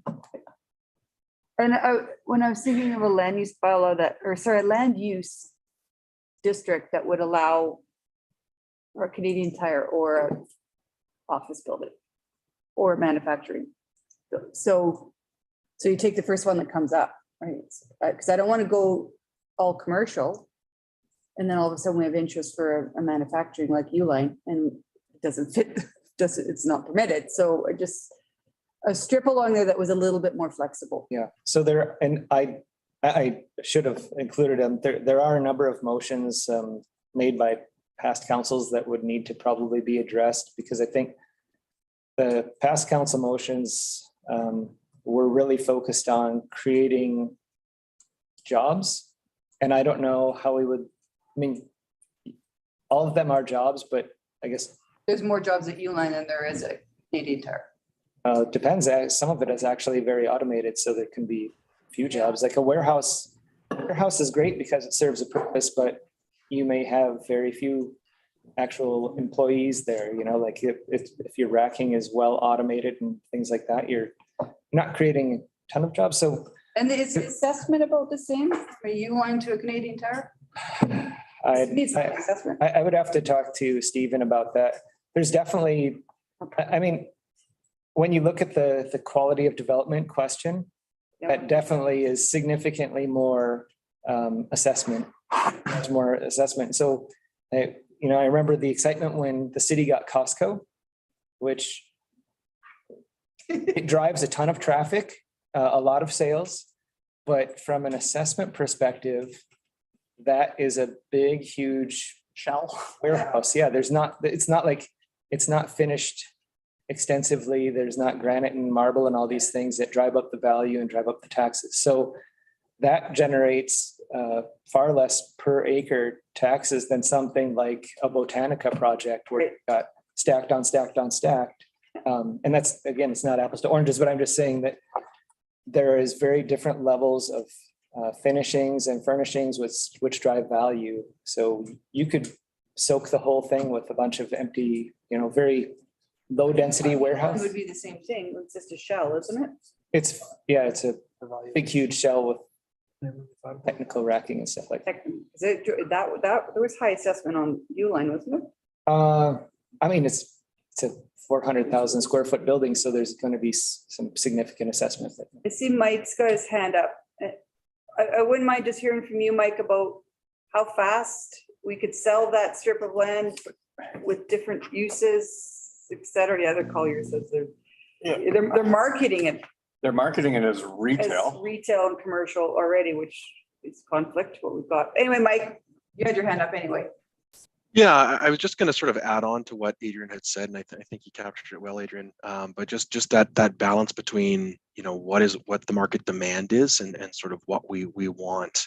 I think there was some talk about sort of what would be needed. There are certain classifications when it comes to shopping centers, and so I think what's probably needed within that area is what they would sort of call a neighborhood or community center size shopping center. So you need some sort of grocery to sort of serve people in that area. Obviously to the north in Rohit's residential lands there, and then as Adrian mentioned, some of those services for people working in that area to go and get gas, get some lunch, some of those types of services.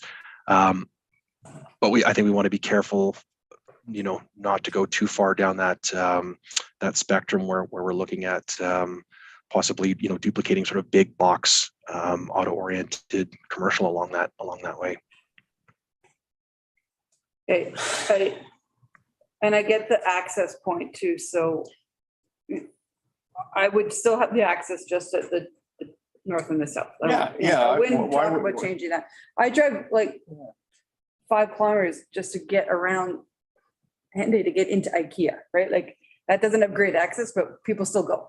So But it's why actually a would- nitmare getting out of there. But let's look in some of the surrounding communities, and sorry if I'm Yeah, interrupting, no, Wes.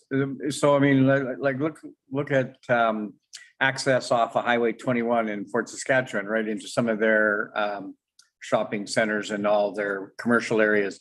They don't directly access off of the highway. They kind of come in and around off the back, or they come in around off of service roads. You have to turn off of a major road, and then come in through a service road behind. So this is kind of standard, no matter where you are in the regions. So why would we be doing anything different? And I also don't see think we- advantage. Oh, go ahead, Sorry. Christina. I was just gonna say, I don't think we would be. I think it's just, again, through the area structure plan, we'll end up looking at a lot of these discussions, like how much commercial, what type of commercial. Again, to Mike and Adrian's point, you know, the more the lot is covered, the higher the better return on investment, even if it is a poor building. Some of these big box stores, the issue with them is more that it's the majority of the developable parcels parking, and so you do not get assessed value on the parking. So that's, you know, there's a whole, it's a delicate balance. We don't want to sterilize land by any means, but we also want to make sure that if we're going to put in $70 million or now $80 million worth of infrastructure, that we do get a good return on that investment. I also see an advantage of putting some commercial over there to relieve the pressure off of St. Albert Trail. Yeah, and I do corridor, right? So that is identified. Those opportunities are identified within Lakeview as a supportive commercial. So okay, I think it is covered. Okay, Wes. Thank you. Just a couple of questions and great discussion so far. So Christina, you mentioned $80 million. So here's my question. What's the absolute minimum that we can pay to get servicing over there so that development can occur? I mean, we could do stuff like on-site sanitary storage until the pipes go in much later. And other savings like that would allow us to get in without spending $80 million before some of the offsite levy dollars start coming in. Any thoughts on that? So we do have some policies kind of dissuading that, but those are council policies, so those can always be changed. But I'm going to direct that question actually to Donnie if she's still on the call, because I think she's the one that would have a better handling of what we could do and as kind of more interim servicing. Certainly. Thanks, Christina. Thanks, Councillor Broadhead, for that question.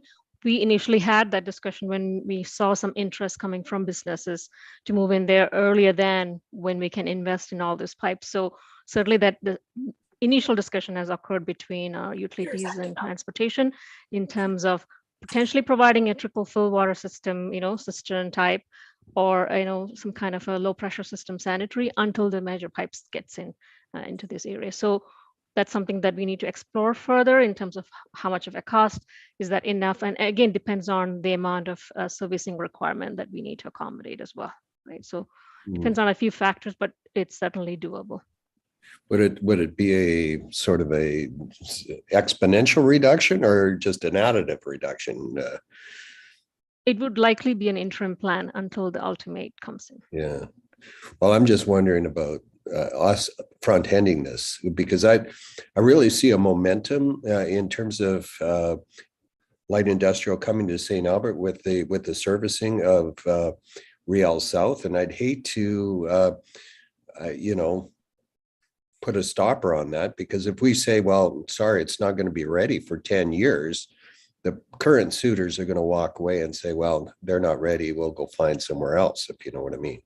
But if we're saying, we're going to find a way to make this land available within the next 3 years, a bunch of years, no doubt, will pop up and say, it's a good place to locate our business, and away we go. That's my interest there. And that's exactly what we were looking at as well. How can we make this happen quicker to attract those investments to come in early? Okay. And then maybe back to you, Mike, what goes quick? Like, is it commercial or is it industrial? That's a good question, and I might answer it by sort of answering your previous question too, or maybe adding on to what Donnie said, because one of the things that we're actively doing right now as a way to potentially reduce that cost is work with other private sector developers who may be interested in acquiring and developing some of the lands within Lakeview. So I mean, at this point, there are some I hate to call them emergent. I almost want to say they're sort of present opportunities because we're having active conversations. Knowing that this is a public meeting, I can't go into too much detail publicly around those. But there are some very, I would say, large and substantial opportunities that we may have in very short time. So yes, there is an emergent need to sort of, I guess, have this discussion. That's why we're having it today. To maybe more directly answer your question, commercial, industrial, both. I mean, right now there is a massive demand for industrial. Something I can certainly share with council. There was a great article put out by CBRE, the commercial brokerage. I believe it was their managing partner put out the article about the lack of industrial supply within the Edmonton region, and sort of speaking holistically to the whole region and how much we need more industrial supply. And that certainly resonated with us. That's what we're hearing. We're getting lots of calls and interest for exactly that. So I would say there is this very unique opportunity right now for us, and I guess anybody in the Edmonton region to capitalize on when it comes to industrial. When it comes to retail, you know, I hate to simplify it, but it really does come down to population growth.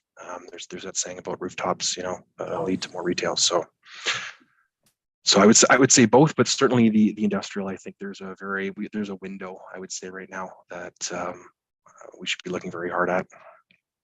Thank you. Shelley? Just one mention, I had one of the lines in the question or things to think about. I think that shouldn't be there at this point is incentives, because we're already, you know, there's a high demand for land. There's a large demand for industrials just mentioned. And I don't see why we would be throwing out reduced rates or deferred taxes or incentives at this point in time. So I think it's premature to do that before we get offers in. Might be right. Yeah, no, you're You right. might be right, yeah.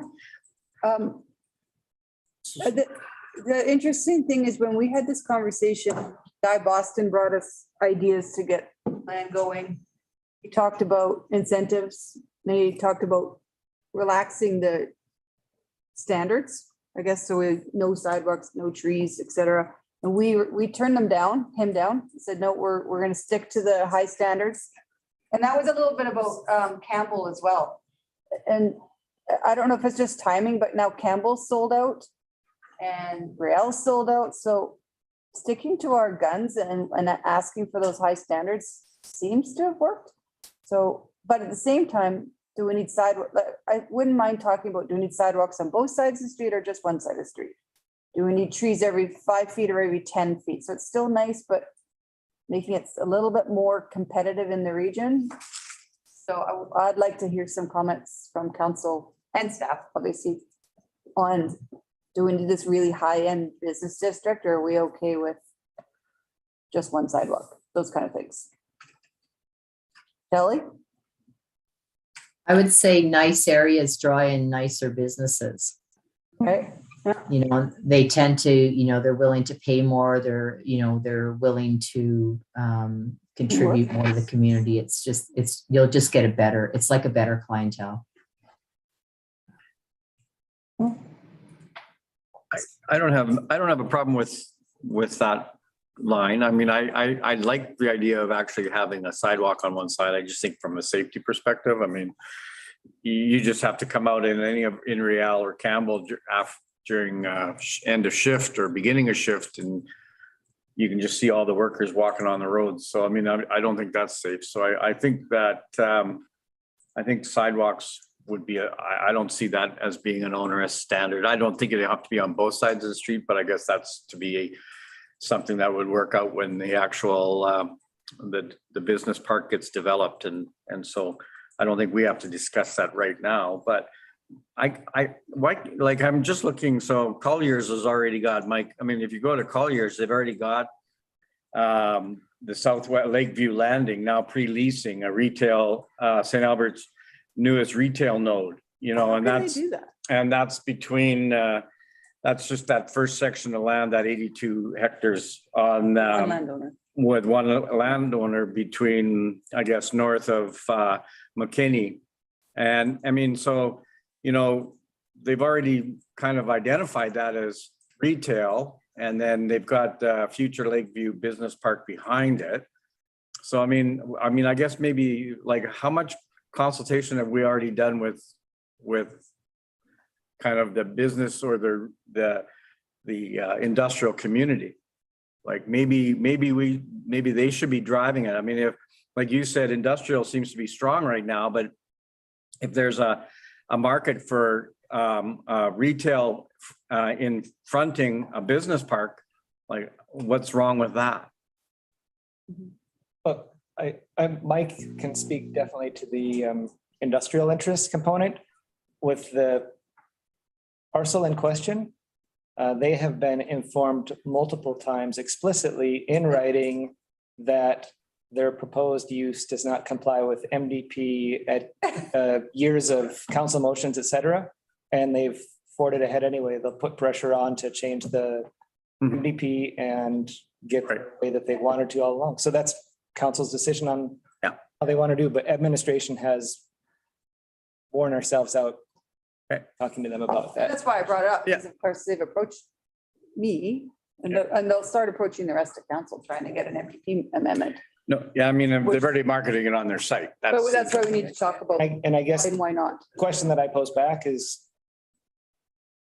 does council want to drive the bus as far as, you know, setting the expectation for what is developed, or do you want to be in the back seat? Because there's. Well, I think we can both be in the front seat. Yeah. I think we can both be in the front seat. I mean, use that analogy. I mean, if it's the point I'm trying to get across is I think, you know, and it goes to what Mike's and what Councilor Broadhead was identifying is who's like, what is out there right now and marketable, and what's marketable next year, what's marketable 10 years from now. I mean, and trying to hit that sweet spot, right? And Mike has had a number of those discussions that yeah. So, I mean, so I don't know, maybe Mike, but I mean, what's wrong with like splitting it up in the sense of having light commercial and then moving more into industrial back and then coming up and going into your Carrot Creek Boulevard question potentially, right? You know what I mean? Like what's wrong with that? Or is there anything wrong with that? Is it just like, is that not the way it's? I guess the question to me would be, what would be different than the messaging that has been given to the community for a decade that says it's industrial and business uses? And there's not necessarily anything wrong with it, but it's been messaged one way for a number of years. And I don't know that the MDP has considered those uses and provided an area for certain types of uses. If the landowner wants to do something different, it's their right to come in and apply or. I would just say Publicly. there's been clear direction of what the expectation of the land is, and but necessarily have to change. And well, I mean, let's forget about what's potentially, but this one. Everything is on the table. But everything's on the table. So like potentially we could divide it into a sense that you could have frontage being retail, light commercial, and then behind it being more industrial.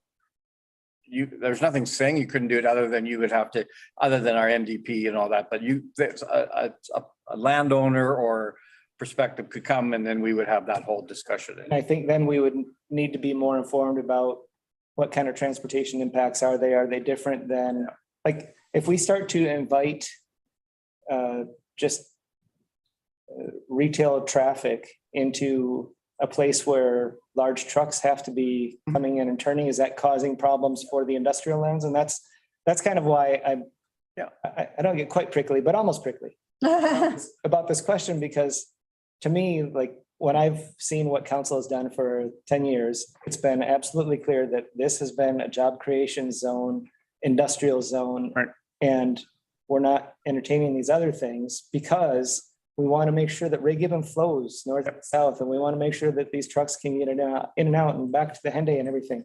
And once you start to introduce people that aren't concerned about, they're concerned about getting their deal on jeans or whatever it is.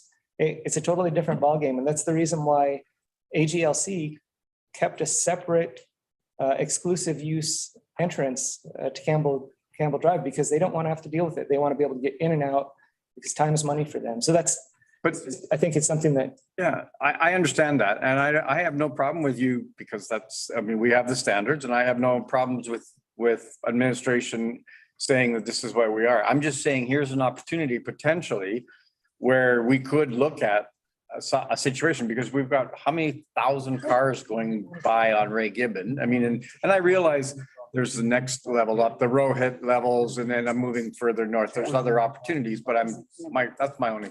What you're talking about with limited access, using a frontage road or whatever that may be, you maybe can do it where you can mitigate those impacts, and then you can still have your industrial behind and stuff like that. I'm not precluding that. All I'm saying is, I'm just reacting to the history of it. Like it may help. Yeah. I'm trying to, so Sorry about that. this, Thanks. Yeah. this doesn't have a zone yet. This doesn't have a land use bylaw. Yeah. It's all urban reserve. Right, yeah, so. And the MDP, it's employment land and mixed. Yeah. So for industrial uses in our land use bylaw, we have CIS, which is Campbell-ish, right? That is. Yeah. Campbell is CIS, and SPL. that's also, I think it's also CIS. Just trying to think of a pure industrial zone in St. Albert. I don't know if we have one. I don't think we have one. No, we don't. That's yeah, and Mike can. So you can jump in there, but yeah, what I'm about is proposing for Lakeview is very pure industrial, or is it CIS? The intent, I think, when we looked at this, was the intent was to do an industrial district. And what has kind of been happening over time is industry has been changing so that the uses that you think are these kind of really noisy, odor generating, whatever uses, with the way that manufacturing is, and with some mitigation within buildings and stuff like that, you can actually have higher intensity industrial occur within the districts and not have conflicts as much. So I think the idea, for my understanding of it anyway, was that we were trying to find a way to have light industrial and even non-odor or non-noise, just The industrial. reason I ask, Adrian, is I'm just trying to imagine if we were to plop a box store into Campbell. Drive there all the time. Or actually, Real's better. Like we have the Enjoy Center, which is a retail in the middle of a industrial. You're trying to identify where those conflicts would be between the land uses. Well, I'm just trying, I don't see big trucks getting in the way of people that are going to go buy flowers, and I don't know. I'm just trying to understand. Well, there's other accesses. It would be very dependent. Yeah, I guess it really depends on how far flexible we want to be into that shopping versus industry. Anyways, Microsoft. Okay, just thinking outside. Well, Mike, that's all I was trying to do. Mike, and then Shelley, and conversation. Mike, and then Shelley, and then there is a prepared motion to go in camera, because there's a couple of interested parties in the land that we can't talk about publicly, but it might help our conversation if we know what's out there. So Mike, then Shelley, and then Ken's going to make a motion to go in camera. Go ahead, Mike. Sure. I was just going to speak to the market demand side, really from our perspective in ECDev. That's what we think about, and because we're talking about sort of what we envision and see for Lakeview. I think a lot about the competition and our value proposition, or the value proposition for that area. I think there's an opportunity when I look at other industrial areas and business parks. Does it have the opportunity to be the least expensive, most affordable place to build a business park? Maybe not, but does it have the best or great opportunity to have access to great services, great access to the Anthony Henday Business Park? Like those are some of the things that I think we need to think about in terms of how it's positioned when we're thinking about what should be there, right? Like what industrial areas, what business parks does it potentially compete with, and where does it have advantages? So that's worth. Shelley? Just one question for Adrian. If you go too far, deep into the industrial where you have trucks moving constantly, are trucks not very, very hard on the roads? And, what I mean, maintaining the cost of that and repairs and such is quite dramatic, is it not? Yeah, I mean, Donnie maybe can speak to the RMR side of things better, but definitely when you have vehicles of that weight, there's definitely more of a toll that's taken on the road infrastructure.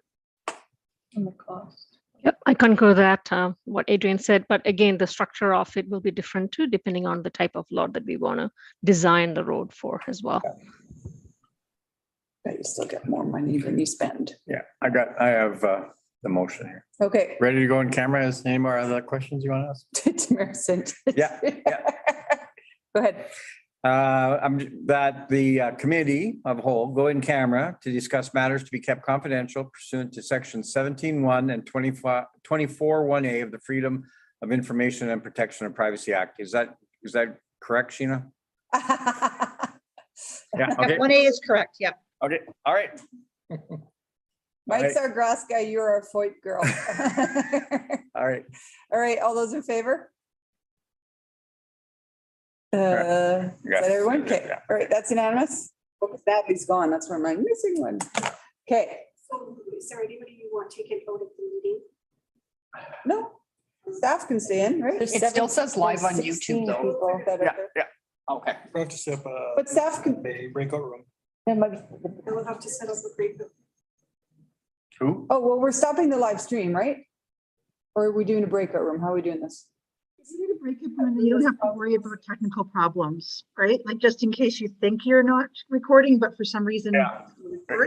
I can just put the folks you want in a breakout room to be certain, because we don't control the live stream. It's done by Edgar. Okay, but it's a breakout room. So you guys are gonna get an invite to a breakout room and all the staff, or do you? I think everyone's here. Everyone's, Just here, right? Not all the 16 participants. No, who, let me see the participant list. We've got ECDev, legal and planning. Tricia Nickel. I don't know. Might kill it. Do you have any issues with some of your staff being in this, Adrian? They kind of generally already know, and if they're going to be working on the ASP, I think it's probably important. Tricia Nickel. She's ECDev, I think, isn't she? Tricia, Yeah, Pat. She's fine. And in the Never meeting. met. Adrian? What's that? No, sorry, Mike. Yeah, Christian and Pat should be in this. Okay, so everybody. I think everybody's good. John, you want to stick around? You want me here? Otherwise I Okay. can carry his laptop. Or you just. Yeah, you can go do that too. Okay, it'll run itself. I'll head out and work on your laptop. On my desk. Laptop's still not working? It was only partially fixed Wow. last time. Got some new parts. DC boardroom out, right? No, this is the boardroom, so they have to be in here. Yeah. But the stuff in this board, this will be cut off from the conversation though. Confusing. It is. Is there any